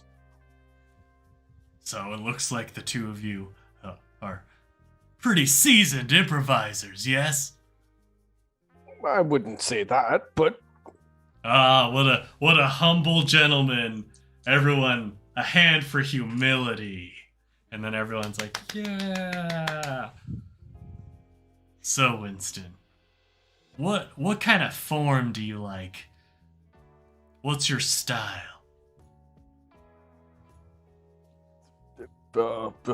Form, style. Yeah. When you take to the stage, what is your go-to?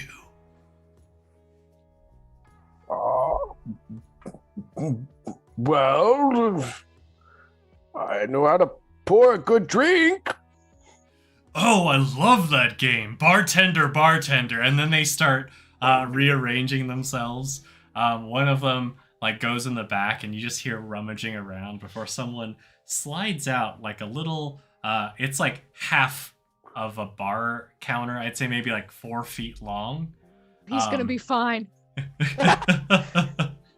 And the gentleman, Blunt, immediately yells out, all right, everybody, for this game, this is one of my favorite games. What's going to happen here is each of our players here are going to be coming up to our good bartender friend here, Winston. And of course, this is a bar that sells soda and juice and milk and water. I've got my eye on you guys. But they're going to come up to Winston with their problems, and he is going to figure out how to solve them. Does that sound good to everybody? And then everyone's like, yeah, Winston. Now, Winston, when it comes to solving these kinds of problems, They're gonna be the sorts of questions that someone might ask a friendly bartender. So, when it comes to dealing with your patrons, the people who attend your pubs, what sorts of tactics do you use to comfort them? Well, I look at how they carry themselves and ask them what they care for to drink for, and usually just kind of generally try to pick up on things. Great. In that case, I'm gonna have you do a little wit and sharp here, like just being attentive to each patron's needs and making them feel at ease and being able to chime in with just the right sort of response so that they feel good, they feel comforted, they feel like this is a bar they could return to. That is one success. I got a 6, 2 3s, and a 2. Okay, great. So, with the first one, it's like this gentleman has a fairly poofy wig. It's long, it's black, it goes down past his shoulders, and his face is painted. Like you see, it's painted white on one side, a black on the other, and alternating, there are stars around his eyes. On the white side, there's a black star, and on the black side, there's a white star. But he comes forward. He asks you for some help, about maybe some girl troubles. This one has, unfortunately, Blunt. It feels like Blunt is kind of like had to come up with stuff on the fly for kids. And so, like, there are certain things that he was about to say that he had to catch himself. But this other guy comes up, and the way he's phrasing it, you can tell that he's been in front of kids before and he's prepared. And so his question for you is, I was on the playground, and my friend, she was a little mean to me. And, I just think she's cool. How should I handle that? Do I let her play with the basketball, or what? Well, in what way was she mean to you? Well, every day, the teacher has us go get the snack for the class. And then you can kind of see, like, the kids in the audience are like, oh, we get snacks for our class too. And he's like, yeah, but it's like usually we go back and forth. I'll get her, and we'll go with the little wagon and pick up the snacks. And then when it's her turn to choose, she picks me. But last time she didn't pick me. She picked Sally instead. Oh, well, sometimes people forget things. It could simply be just a terrible misunderstanding. Have you talked to her? No, I've just been scowling every time I look at her, and then when she looks over at me, I just turn away real quick. Well, I'm sure she didn't mean to upset you. I'm sure if you talk to her, she would love to be your snack buddy again. Great. Thank you. I'll have one orange juice, please. And Very he well. slaps some coins on the counter, some play coins. Winston mimes picking up a glass and flipping it over his shoulder and then sliding it down the bar to the guy. Fantastic. And you just hear the crowd of kids. They're all like, yay, yeah. Now, that's one success in the heck yes, and we'll come back to you in just 1 second, Winston. Evelyn and Andie, you have got yourself into a performance later on. So, what are y'all going to do now? Are you continuing on to enlist list or no rules rule? Yes, because Evelyn now needs to know what the parameters are for what she's supposed to be doing. Great. Do we know who we're performing with? Like, is it gonna be that like little carrot top and the lady, or just the lady? I'd say like you'd be able to get the details of it's just the lady. Just the lady. Okay. Yes. Yes. Yeah. So, are you both going to rules rule? I think so, because I'm still gonna chronicle Evelyn's journey to stardom throughout this festival. Okay. So I need to be there. All right. So, y'all head over to rules rule, and at this point, I mean, you did make a little detour. So as you go in, it's like it's dead silent in there. It's weird because I mean the ground is grass, and then it goes immediately into this heavy red carpet, and every kid in here is sitting at a school desk. And at the very front, there is a gentleman who he is holding like one of those long dowels with a little ball at the end, and he's pointing at like 1, yes and, 2, listen, 3, and then he turns and he sees the two of you, and then he taps at number 10. Don't be late.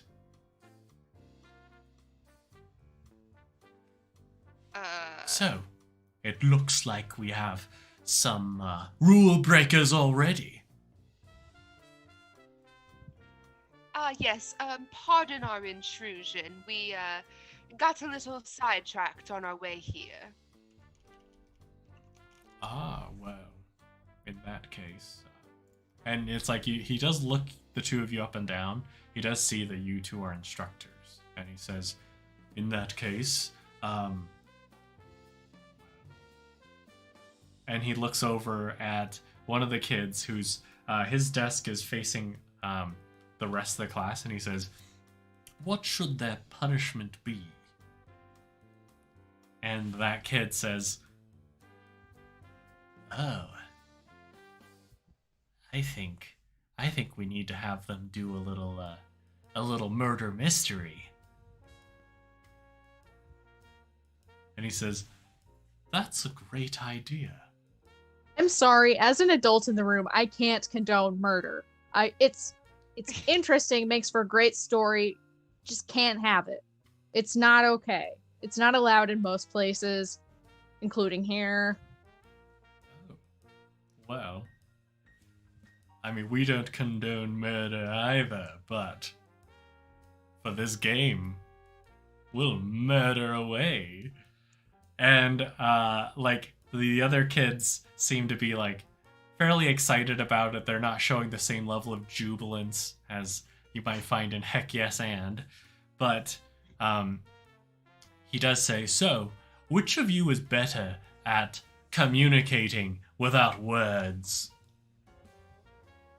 Andie doesn't answer, but her hand is in her pocket, like, ready to grab at her switchblade. Jeez. Yeah, Evelyn will just kind of look over at Andie and, like, gauge how she's feeling, and then, like, look back and be like, I suppose that would be me. Good. And as he pauses to consider, the two of you do hear the familiar sound of squeaky wheels as a desk, a much bigger desk than the school children's desk, is wheeled in, and you see the two. Now at this point they're on wheelie chairs, and they're being wheeled in as well. Of course, this is Stacy and Larry. And Larry does a quick tap, and he says, "Oh, this just in. Looks like we've run into the losers yet again." Evelyn's gonna throw like a scowl over in their direction, but just ignore them. And then the instructor will say, "Oh, looks like we've got a little bit of a rivalry here. Well, in that case, how about a little murder off?" And then the kids are like, "Murder off, murder off." So, what's going to happen here is, of course, you two are in a pair, and you two, gesturing to S and or L, are in a pair, and we're going to have a little partition in between both of your squads. Now, for you, and he gestures to Evelyn, and you, and let's like Stacy very, very quickly steps up. The two of you will receive 3 bits of information that you will need to convey to you and you without any words. And we will get all that information from our wonderful students here. So, I need you two, gesturing to Andie and Larry, to get out of here. For just a moment. Okay. I look at Evelyn and give her a look of that. I guess. Sorry, I lost my train of thought. A look of like, are you serious right now? And then I will whisper like, have you ever seen these people before? Like, how are they our rivals already? I don't know, but I think we'll be okay. Evelyn definitely has like false confidence that she's gonna try to instill into Andie. Andie is figuring out if she's gonna be able to get to that desk and like carve like WCIIA was here onto the desk. Great. So, essentially what's going to happen here is Evelyn is going to get 3 bits of information. Who was murdered, where, and with what. And Evelyn will end up conveying that to Andie in the course of the game through just pantomime and gibberish. No words allowed. So, as far as this is concerned, Evelyn, what sorts of skills would you say you're probably tapping into to be able to convey this properly to Andie? So, I'll say she probably has experience like needing to mime things to the staff in the house, like if they're at like a big dinner and like she doesn't want to interrupt conversation, but like she needs more tea, then she can like point, like, you know, be able to mime it to the staff to be like, hey, I need this thing without making a big deal at like a dinner table or whatever. Fantastic. In that case, it feels either culture and etiquette or maybe creativity and passion. I'll allow you to choose amongst those two.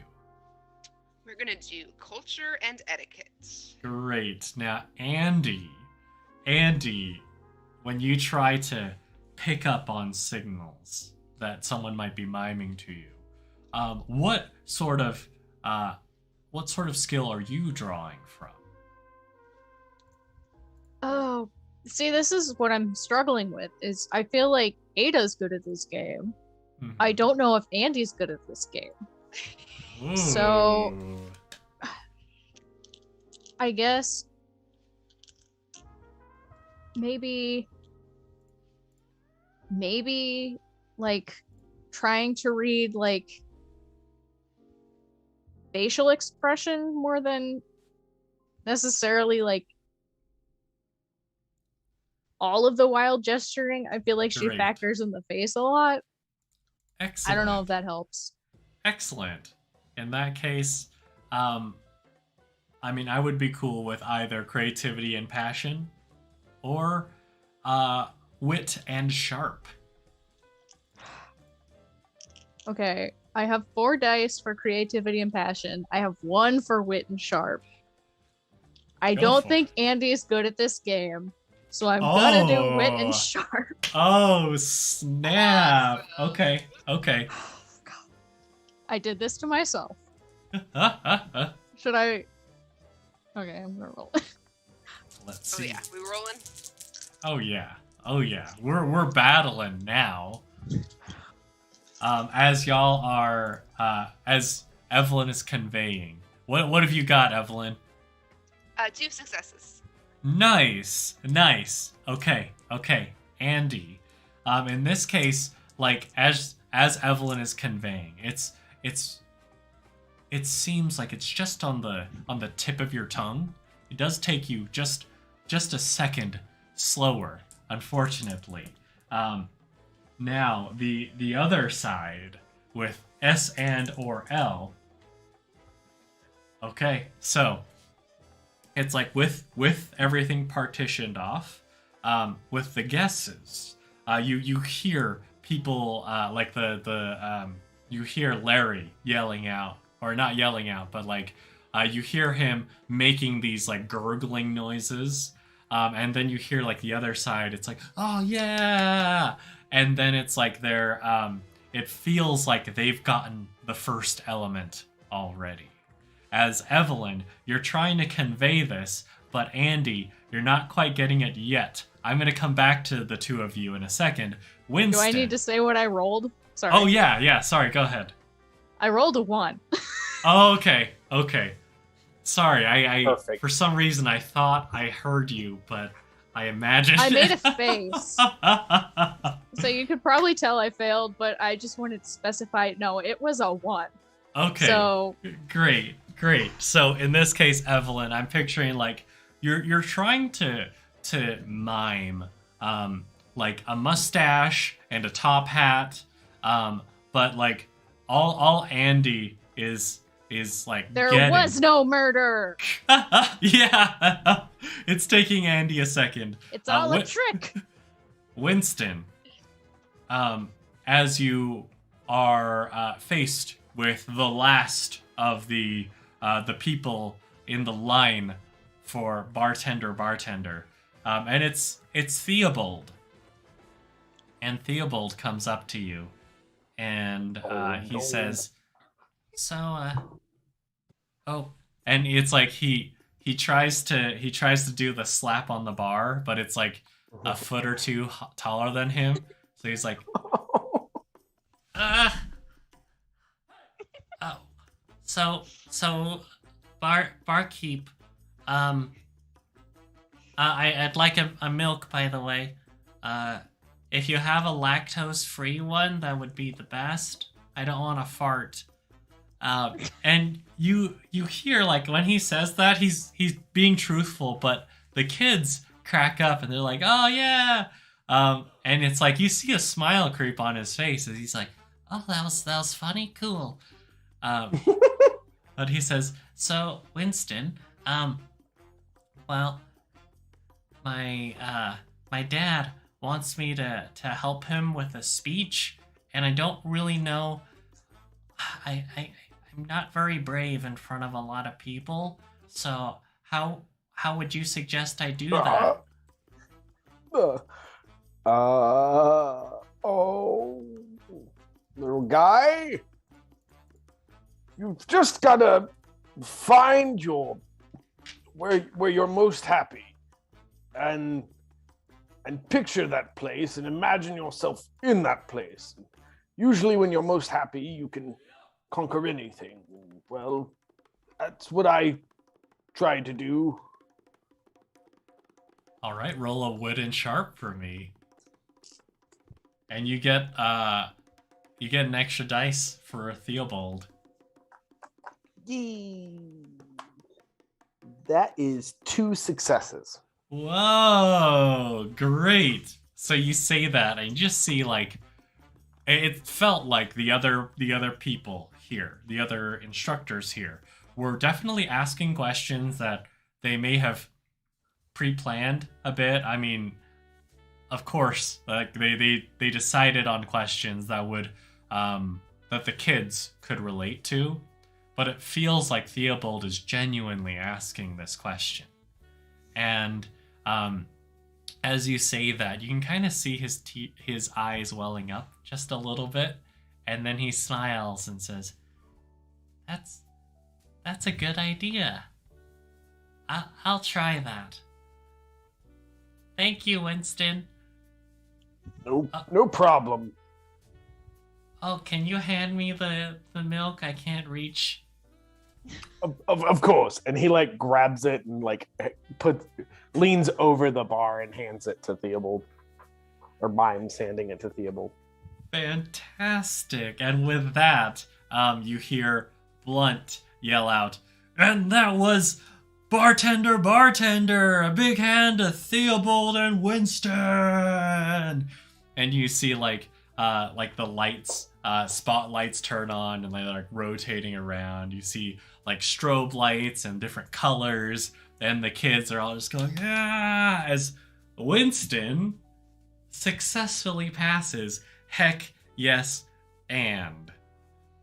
So Winston, where would you like to head next?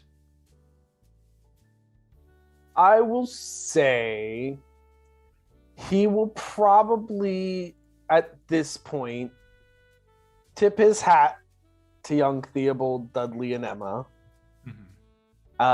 and say that he is needed elsewhere and try and find his companions. Excellent. He came to the festival with. Great. In which case, I know that most likely before heading off, I could see Evelyn and Andie making a mention of heading to Rule. So, Winston, you start heading off in that direction. You do overhear from behind you, after saying your goodbyes to Theobald, Dudley, and Emma. Dudley was like, "So, what are you gonna picture for giving the speech?" And Emma's like, "Yeah, what's gonna make you happy so you can, do that speech with your dad?" And Theobald is gonna say, "Being on stage with Winston." Winston's just gonna as he just kind of just keeps walking. Great. Now, Winston, you head over in that direction, and of course at this point you are passing by Tune Up, and you hear, it sounds like a bit of a jig going on inside.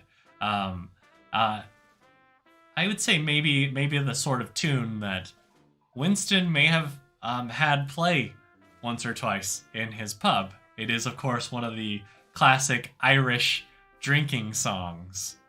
And you hear, it sounds like a lot of people are like joining in. Some people like more in the rhythm than others. But you also notice that the man who was in charge of the warm-ups, he is no longer there. And you walk past the main stage big tent, and you can hear, it sounds like a lot of people are like clapping and cheering. It seems like there's some sort of maybe seminar or something going on inside. But you do reach Rule. And this is where you see Evelyn and Andie. And Evelyn is pantomiming furiously. While Andie, it seems like Andie is maybe struggling a little bit. But you also see S and or L on the other side of the partition. and it looks like they are kind of in sync with each other. Winston, what are you gonna do? What would you like to do? I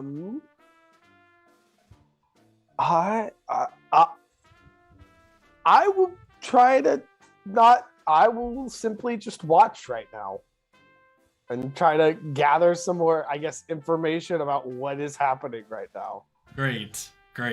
Excellent. Are you more focused on the whose club is it anyway side, or the S and or L side? Kind of peering between both, just kind of trying to figure out, one, what are they doing? Okay. Because I've missed the explanation of the bit. And, Great. and yeah, so he's just trying to figure out what's going on. Excellent. In this case, Evelyn, I'd like you to make another roll, and Andie with the comforting presence of Winston. And Winston, you are able to sit at one of the desks, in which case you now have a piece of wood between you and the stage. So And I'm re-rolling. I will give you an extra die with Winston's Yay. support. so I didn't know this game was gonna be so hard. It's a 3 and a 1. Okay. That's 3 successes. Whoa! Does that cancel out my epic fail? At this point, Evelyn has the crowd in tears with how good this is. Like, every movement is on point, to the point where, like, there's so many kids in the audience that are just dying in their desks. Even the instructor, like, he had a lot of poise. He was very, like, regimented, and he's like, I'm all about the rules, but he is, like, gasping for breath at how committed you are to the bit. And what's better here is that Andie, as you're watching, you have no idea what's going on, but your reactions to everything are making the crowd roar with laughter even more. I think I'm just sitting there like, appendicitis. No. Peanut allergy. No. Heart disease. #1 killer of Americans. No. Nice. Now, I'm gonna roll for the other side to see how they're doing. And, oh man, Winston, you can see that it looks like they are this next element. They're still like, they're not going as crazy as Evelyn is on the pantomime, but they are on the same page, and they are able to get it right. They're getting it right. It's very Andie's like reading a different book. yeah. Andie's But- reading the TV guide, and Evelyn's reading, I don't know, Grapes of Wrath. Yeah. So in this case, I'm gonna go Evelyn, Andie, and then Winston. Evelyn, at this point, you're still, I'd say maybe still on the first clue, and it's not getting through to Andie. You can tell. So, is there anything you'd like to do? She'll skip on to the next clue. And, Perfect. like, yeah. Perfect. So, in that case, I'm gonna have you and Andie make another roll. Okay. Now, Winston, what are you gonna do amidst this? I am going to use my lucky break scene cue Great. for Andie. Okay, would you tell us what that does? Luck has always been on your side, even when something goes bad. You can usually find a way to make it work for you. You automatically succeed on a failed roll of your choice. You can use this for another player's roll. Thank Nice. God.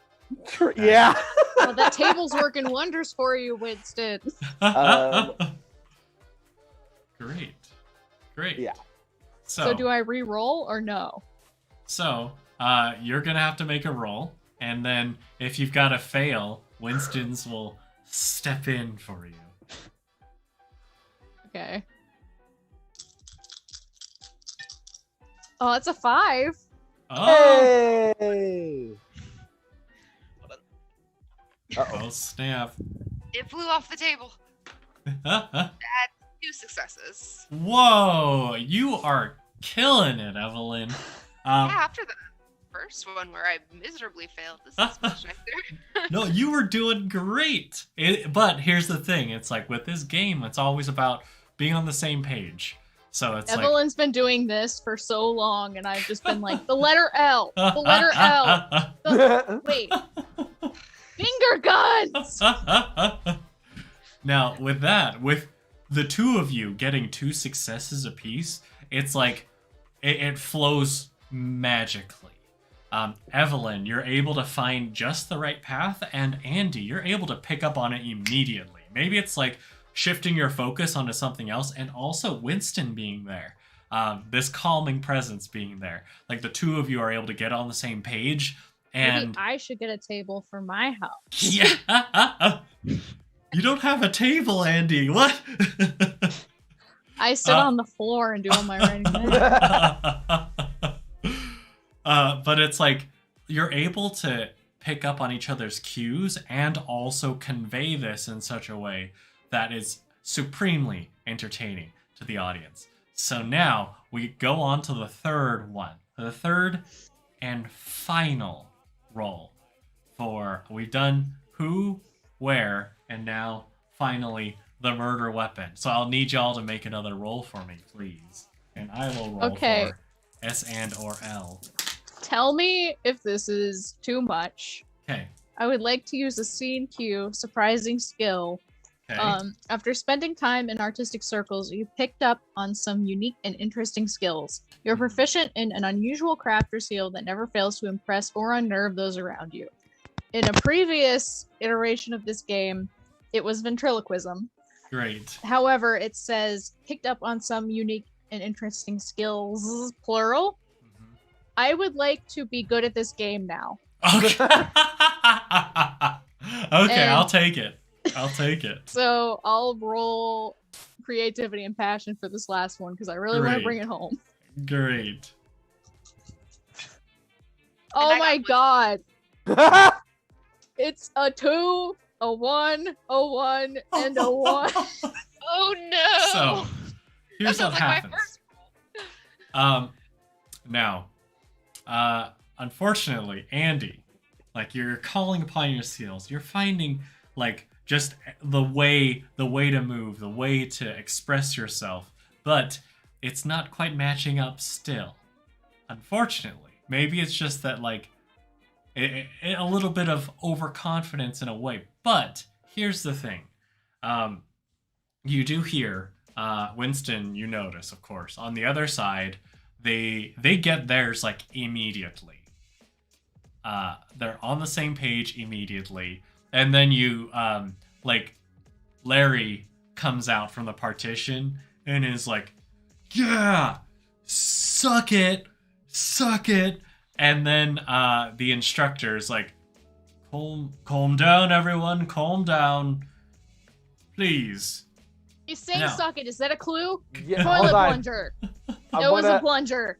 I was gonna say, Yes. I'll have noticed the rules, right? Yes, absolutely. Okay. Is there anything on the rules about unsportsmanlike That conduct? a dog can't play basketball. Sorry. Yes. So, as far as the rules are concerned, there are elements of good sportsmanship and respect each other. Well, it doesn't seem very respectable. Yelling "suck it" to a couple of women. So, in front of Not very children. spectacular In of you. front of children. great. Could I have you do a little persuasion for me.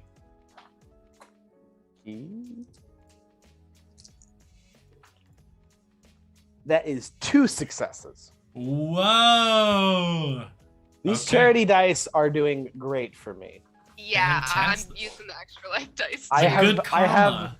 I have Everyone's the backup. rolling so good. And it's really funny because it's for Children's Hospital, so it's like the children are helping me. Perfect. Perfect. We're all So- doing equally well with our rolls tonight. Exactly. That's We're all rolling greatly. we're so insane. Outstanding. So, when you say that, Winston, the instructor just does step in and say, so, that is a very good point.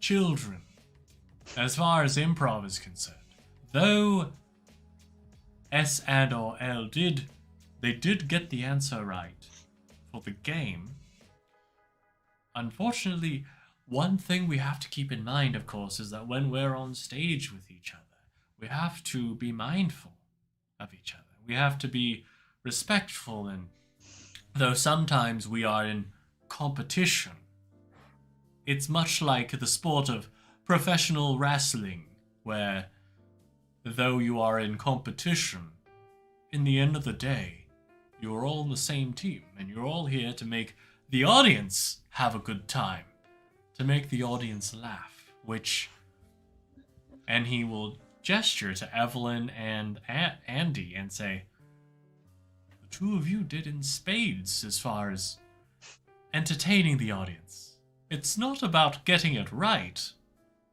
I mean, that's part of the game, but it's all about the journey along the way. So, whose club is it anyway? Bravo. Bravo. Thank you so much. Why, thank you. And she'll curtsy. Andie's biting her tongue because she really wants to like tell off S and or L, but she won because they broke the rule of respect. So she's trying real Yeah. hard. Excellent. Excellent. So, y'all have completed the task at Rule's Rule. Where would y'all like to go now? I will say at this point, we have reached the map 2 of the festival, which I shall pull up now for our wonderful viewers. And of course here, the classes, the activities have shifted over into enlist lists, Kodak Flash, get your act together, fly, bad advice. There's of course the main stage, there are the warm-ups, and there are the food trucks. And as far as information, y'all do know that there is someone who seems to be in charge who was missing. And of course, later on, you have a performance with the woman who is in charge, the one who was looking for said missing performer. But yeah. By the way, Winston, we're doing a big show later. Yeah. Okay. We've offered to help some needy people. She'll look kind of like proud of herself.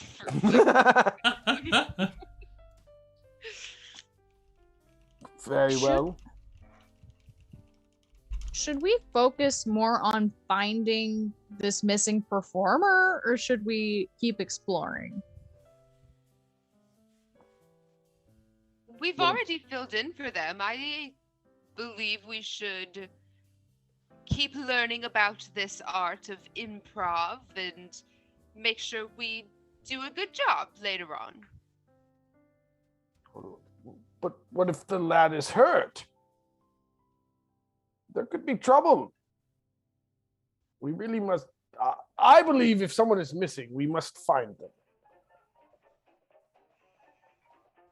If that is what you all believe, then we can go try to find these people. That's what police are for, but While where should we go? Like the information desk? I don't know. And While you guys could always split up too. and we looking. could. We don't know what the person looks like or their name or like we have no information on the person we're looking for, do we? Nope. Okay, let's go find this lady that we talked to earlier. Okay. Go back Okay. to her. And... Yeah. All three And of as you? we're I have to Yeah. I'm sticking with Evelyn. Well, yeah. Winston has no idea. Yeah, like Alex just said, we don't know what this guy looks like, so Winston needs a description of the man. Great. Yeah. While we're walking over, I'm like detailing how amazing Evelyn did in that improv game and how she had grace in the face of adversity Excellent. and that she was very tolerant of those who could not keep up. Wonderful. Love it. Great. Where do you want to go to try to find this lady? Probably back to the main stage where we talked to her the first time. Okay. Sounds good. So, as you enter the main stage from the back, you go back to that hallway where you had encountered her and the shorter gentleman before, and you do see that shorter gentleman. It looks like he's peering out backstage, like kind of doing just a quick peek so that he can see onto the stage without being seen by anyone in the audience. But you don't see her here.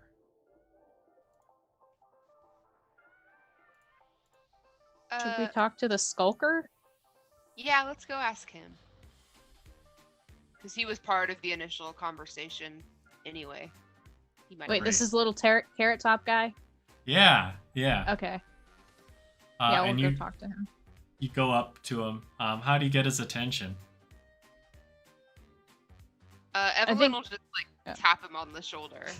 Like, excuse Ah. me, sir. Wow. Keep it down. They're doing a little speech in there. Oh, I apologize. And again, like, Evelyn's gonna be very respectful of the theater and the stage and like not wanting to be, you know, she understands stage rules. Which I think she does. Good. So then she'll kind of try to maybe like pull him aside off away from where, like as far away from the stage as she can be where they can talk freely. So what's the problem? We were wondering if you could give us a little more information as to your friends who were missing.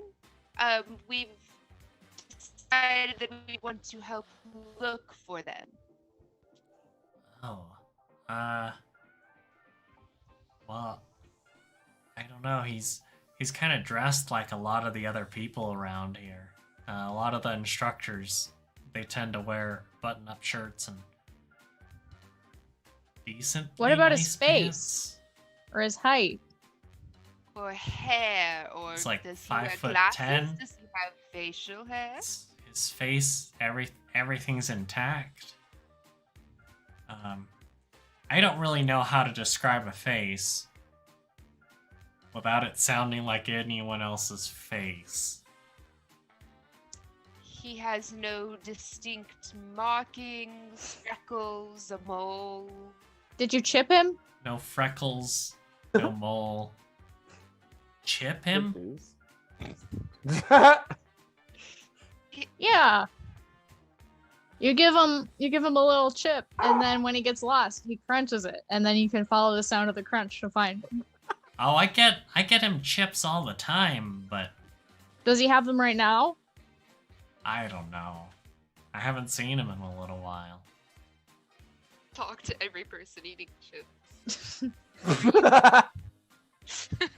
Get on the intercom. If you are eating chips, please report to the main stage. Oh my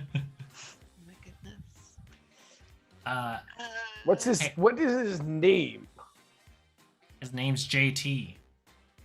JT. Is that the Colin Mockery guy? Someone. Yeah, I thought we met a JT. Yeah, was he the guy doing the warm-ups with the kids? Dang it. Did he look like ABC's Colin Mockery? Kinda. Whoever that is. Oh. That's because Blunt was the guy in the Yes and tent. Heck yes, and. He had Yeah. crazy hair. Well, not that we would know that. He did have JT's crazy. the only other person, because Stacy and Larry are the S and or L people. Perry was part Harry of was the whose club is it anyway group. So JT has to be. He's the only other person we've met. It has to be that guy. yeah. Okay, Adah figured something out. Andie has no idea. So I can't do anything. He says, so I've got to keep an eye on things. I just want to make sure that, this goes okay. You can come with me if you want. I mean, you guys are up next, so. Oh yeah. Oh goodness. Well, Winston, I hope you have your little piece of wood. This could get dicey. And Winston will realize that he set it down at the Heck Yes and tent to do the little bit with the kid. So it is actually sitting against the chair that him and Theobald were sitting in. Andie goes and finds another tree.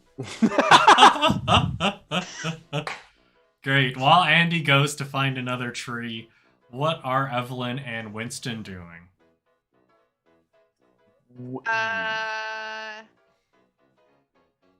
Evelyn might just try to relay anything that she's learned, like kind of like try to go over the rules that she remembered seeing on the board, and just to like help her figure out what she's supposed to do for this show.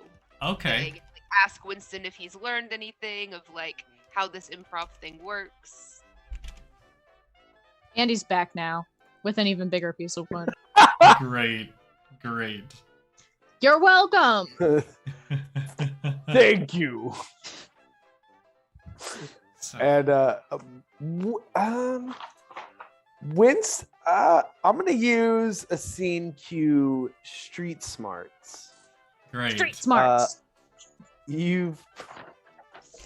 Street Smarts. You've worked your way to the top, but you'll never forget where you started. Commonplace citizens, ragamuffins, and even gangsters are a lot more amenable to you and willing okay. to help you out. So I want to use this to like basically form a search party for JT. Excellent. Okay. And just have everybody going around, everybody that I can get to go around looking for JT. Excellent. Okay.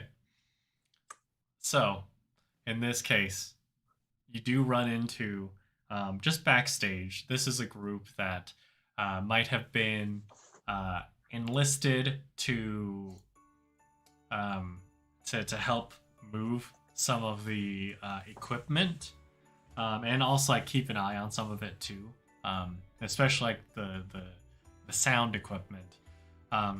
But you do see someone who you may have worked with before, especially when it comes to keeping an eye on things at the pubs, especially upon opening the new one in this new location. And this guy says, "Hey, it's good to see you, Winston." Well, how is it, my dear friend? It's good. Yeah. I'm a little surprised to see you here. You're the last person I'd expect at an improv festival. Well, I'm always needing to get out and about, dear Peggy does tell me that. I was wondering if you could help me. Who's Peggy? Andie, we've been over this 1,000 times. She is my girlfriend. You introduced Petrol her. lady. Peggy, yes. Go on. I was wondering if you could help me. We are looking for a man named JT. He is needed for the Yeah. next show. Yeah, all right. Would I was wondering you, if you would. describe him for me? He's tallish, Possibly eating chips. possibly eating chips. He's wearing the instructor badge with the buttoned-up shirt and the pants and the. Probably New Balance tennis shoes, I would imagine. Sweater on or something? Did I imagine that? Probably clean shaven, bright smile. Such a bright smile that it can be kind of creepy at times, but he's a good Alright. guy. We're just if you could 2 eyes, round nose, up mouth. some friends and help us find him. Okay.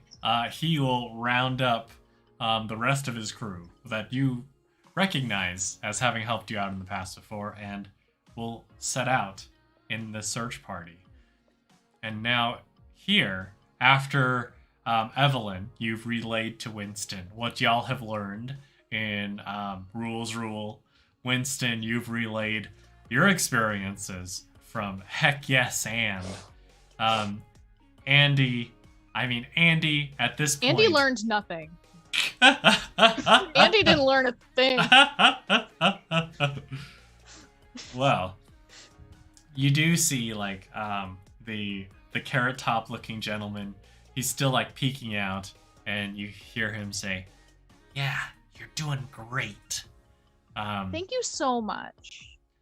No, I'm not talking to you. Oh, Talking to, and he's like pointing out, and it's like if you guys turn to look around the corner through the darkness, you do see just like a little figure standing atop like 3 crates behind a podium, and he at this point he seems a little bit nervous. His hands are shaking a little bit as is he's he holding a piece of wood? He's not holding a piece of wood. Ah, But you do see his hands shaking, and then you see him like he's starting to talk. He's like, "Hey everyone," and then he closes his eyes for a second, and you see him put his hand up and then slap it down on the podium, and he says, "All right. So, everyone, I was a little hesitant about doing this, but I met a great friend today, and he's given me the courage." And everyone in the crowd is like, "Yeah, whoa!" And of course, Winston, after a second, you do recognize his voice because it's Theobald, and he is alone addressing the crowd. This crowd of maybe, if you're like looking out, since there's quite a few rows and also like another section a little bit higher up, there's probably somewhere around 1,200 people in here. But he delivers this speech, and he concludes it saying, "So, with everything that I was able to learn today, and everything I hope you all have learned, I hope we can all see bees together."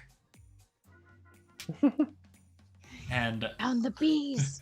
Winston's gonna get like just very big round of applause for the kid as he finishes. He's just gonna try to be the instigator of a very big round of applause for the kid. Excellent. And like Andie tries to do the like whistle thing. She can't, so it just sounds really spitty.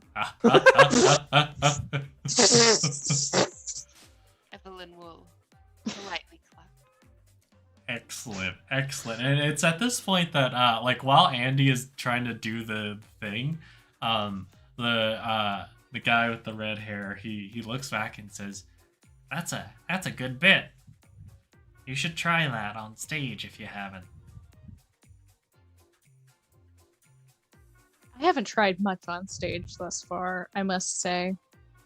So Oh, I tried. time. I tried my darndest, but You got this. Perfect time. All right, get out there. And he starts shoving oh you god, all we have to do the into show the now. Oh darkness. no. And as Evelyn, Andie, and Winston, as the three of you get out, thrust into the spotlight, of course you do see the woman who enlisted y'all. And she's there. As she sees y'all like jump out, she immediately addresses the crowd saying, So, this is, of course, unfortunate in that, I mean, my typical partner isn't here. But I do have a very special surprise because these three, the Whose Club Is It Anyway crew, they are going to be my special guest performers here. And you see, like, the crowd is hooting and hollering, cheering. Winston, you can see a lot of the kids that were there in the crowd in the Heck Yes And tent. And Evelyn and Andie, you see quite a number of the kids from the Rule tent too, and What's they're like up, cheering Andy the Fandies? hardest. They're going crazy for y'all. And you guys do also notice that it's like when she was talking about special guests, it's like you could hear the sound of squeaking wheels from the back of the tent, and then you see S and or L, and they're like being like pushed in with their crew. Can And I then- hold on Go ahead. real quick? I want to use my last scene cue that I can. Okay. Man about town. You know the Great. city like the back of your hand. You know where to find the right people for the right deal. You can create an NPC that you need in that moment and place them in the city. Great. Great. I want to notice that as they are starting to push their desk, I see a bouncer of mine standing there, and I give him a wink, and he to get in their way, stand in their way. Fantastic. He will not be moved by a couple of improvisers. So, it's like as these people are wheeling in S and or L, you do make eye contact with this gentleman. This is a gentleman. His name is Paul. He's someone that you've hired before, and I mean now he's gone on to some pretty impressive things because of course, his sheer size. He stands 7 feet tall, 500 pounds. Typically, he's known as the Giant. But what happens is as they're wheeling him in, Paul will he stands in front of the desk, and then he just raises one big foot and he just kicks the desk away, sending S and or L and the desk like squeaking off into the distance. Now, y'all start performing. And I'm going to come to y'all in a second for you to describe what each of you are doing in this improv performance. But something very special does happen here. Oh god. Because amidst your performance, Winston, you do catch the eye of the people you've hired to handle sound equipment, and they have returned with like a lineup of improvisers who all have button-up shirts, like slacks or khakis or like corduroy pants. But you do see one gentleman in particular who you would recognize anywhere because, well, y'all met him at the beginning and he was positive. And you do see, surprisingly enough, he's holding a small child in his hands. And that is, of course, Theobald. Oh. And with that, as you guys make eye contact, the staff you've hired kind of wave off the rest of them as JT, as Theobald join y'all on stage. Now, I'm going to start with Andie. What is Andie doing amidst this performance? Oh God. Andie is, I have no idea what she's doing. I think she's just like trying to channel the chaotic energy she displayed at the rules roll, and she's just saying random things like, "What's the deal with airline food? Orange, you glad I didn't say banana? Waka Great. waka." Excellent. What is Evelyn doing? So Evelyn's going to kind of go back to when they met Perry and like go off the idea of the disgruntled worker customer and then the customer service person. So she's trying to be like a customer service person and like play that bit. Great. And like try to get either Andie or Winston to play along with her. Fantastic. And Andie Winston. doesn't understand that this is a bit and thinks that Evelyn's mad at her. Perfect. Should I have said banana? I'm sorry.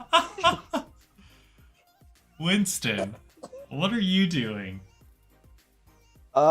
Winston will probably, like he always does, follow somebody else's lead. So follows Miss Evelyn into her bit and Excellent. becomes the disgruntled customer Great. to her disgruntled employee. Excellent. So, Winston as a disgruntled customer, Evelyn as the customer service person, Andie as, playing up, Dogga! Andie playing up, like not understanding, and in that point, like Andie, your emotions are so real. It's like the crowd is going crazy because they're just like, wow, her acting is so good. That's incredible. And Evelyn, as you're channeling what you had learned before, with your newfound skills and rules with your ability to convey the information, you're able to send this energy to Winston immediately. And Winston, you pick up on it, and you guys, from your previous little tasks so far, from even your encounter with Cal, you guys are performing and you're firing on all cylinders to the point where JT, as well as Theobald and the woman that y'all that enlisted y'all for this performance, they're all in here, and they're vibing off y'all. They're jumping in. They're supporting every time you guys come out with an offer, with an idea. They're jumping in and giving you every ounce of yes and that they can muster. And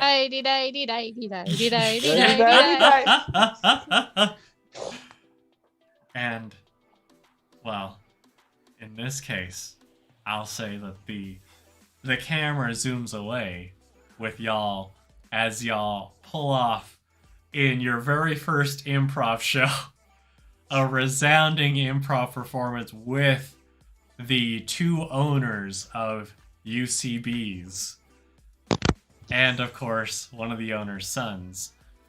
And in this case, I will come to y'all in a second for the aftermath.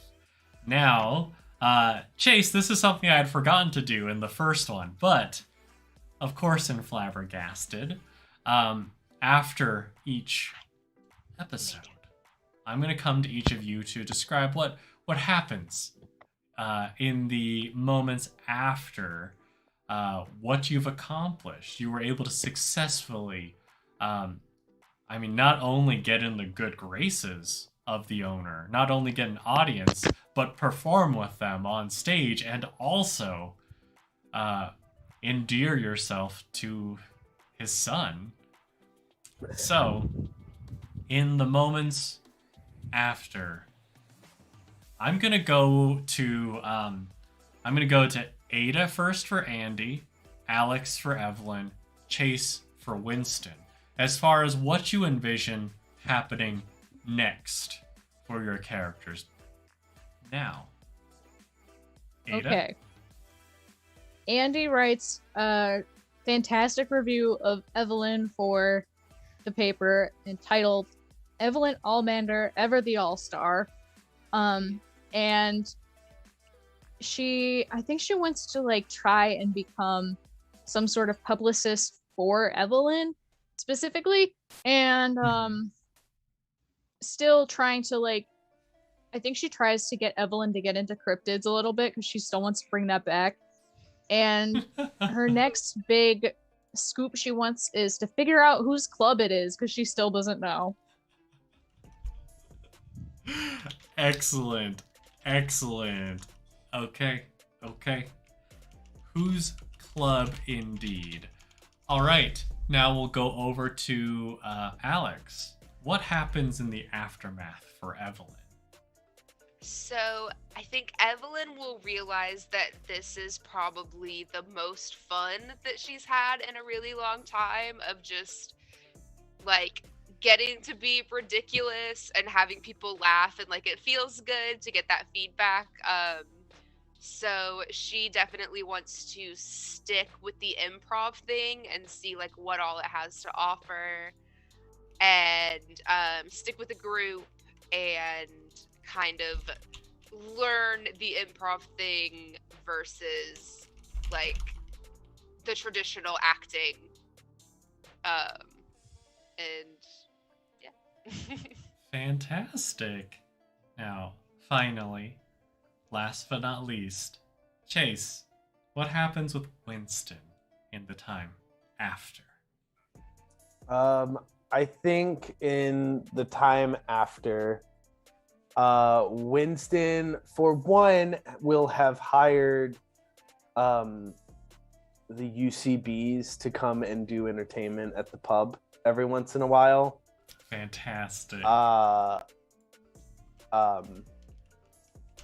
And then also, kind of the camera will pan into him and he's walking out from behind the bar to talk to somebody. Fantastic. You didn't need the feather to fly, Dumbo. And and you'll notice above the bar, you'll see the 3 pieces of wood Andie got that are hanging up above the bar. That's beautiful. So nice. That is beautiful.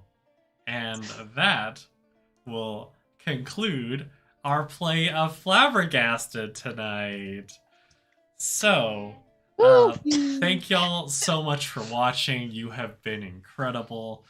Big thanks to, of course, our cast for being absolutely phenomenal. Y'all are killing it. Alex, this is the first time I've met you, and you performed beautifully. You slotted in perfectly. It was seamless. Your chemistry, outstanding. And Adah and Chase, I know I can count on you guys. Y'all are rocking, as always. And before we get to our final goodbyes, final like words from each of our cast members, I would like to say big thanks to, of course, Fleur and Chelsea, who have created this wonderful game, Flabbergasted. If you weren't able to get into the Kickstarter, they are doing pre-orders right now. And just check out the description. I put a little link in there in case you want to get your hands on the game. The art is fantastic. The system is so fun. I really, really recommend it. So at this point, we're going to be signing off. So, well, let's go to Adah first, and then Alex, and then Chase. Who are you? Who were you in this game? And what do you have to promote if people want to find you or something like that? Adah, go ahead. I'm Adah. I've been Andie Cartwright, aspiring publicist. Huh?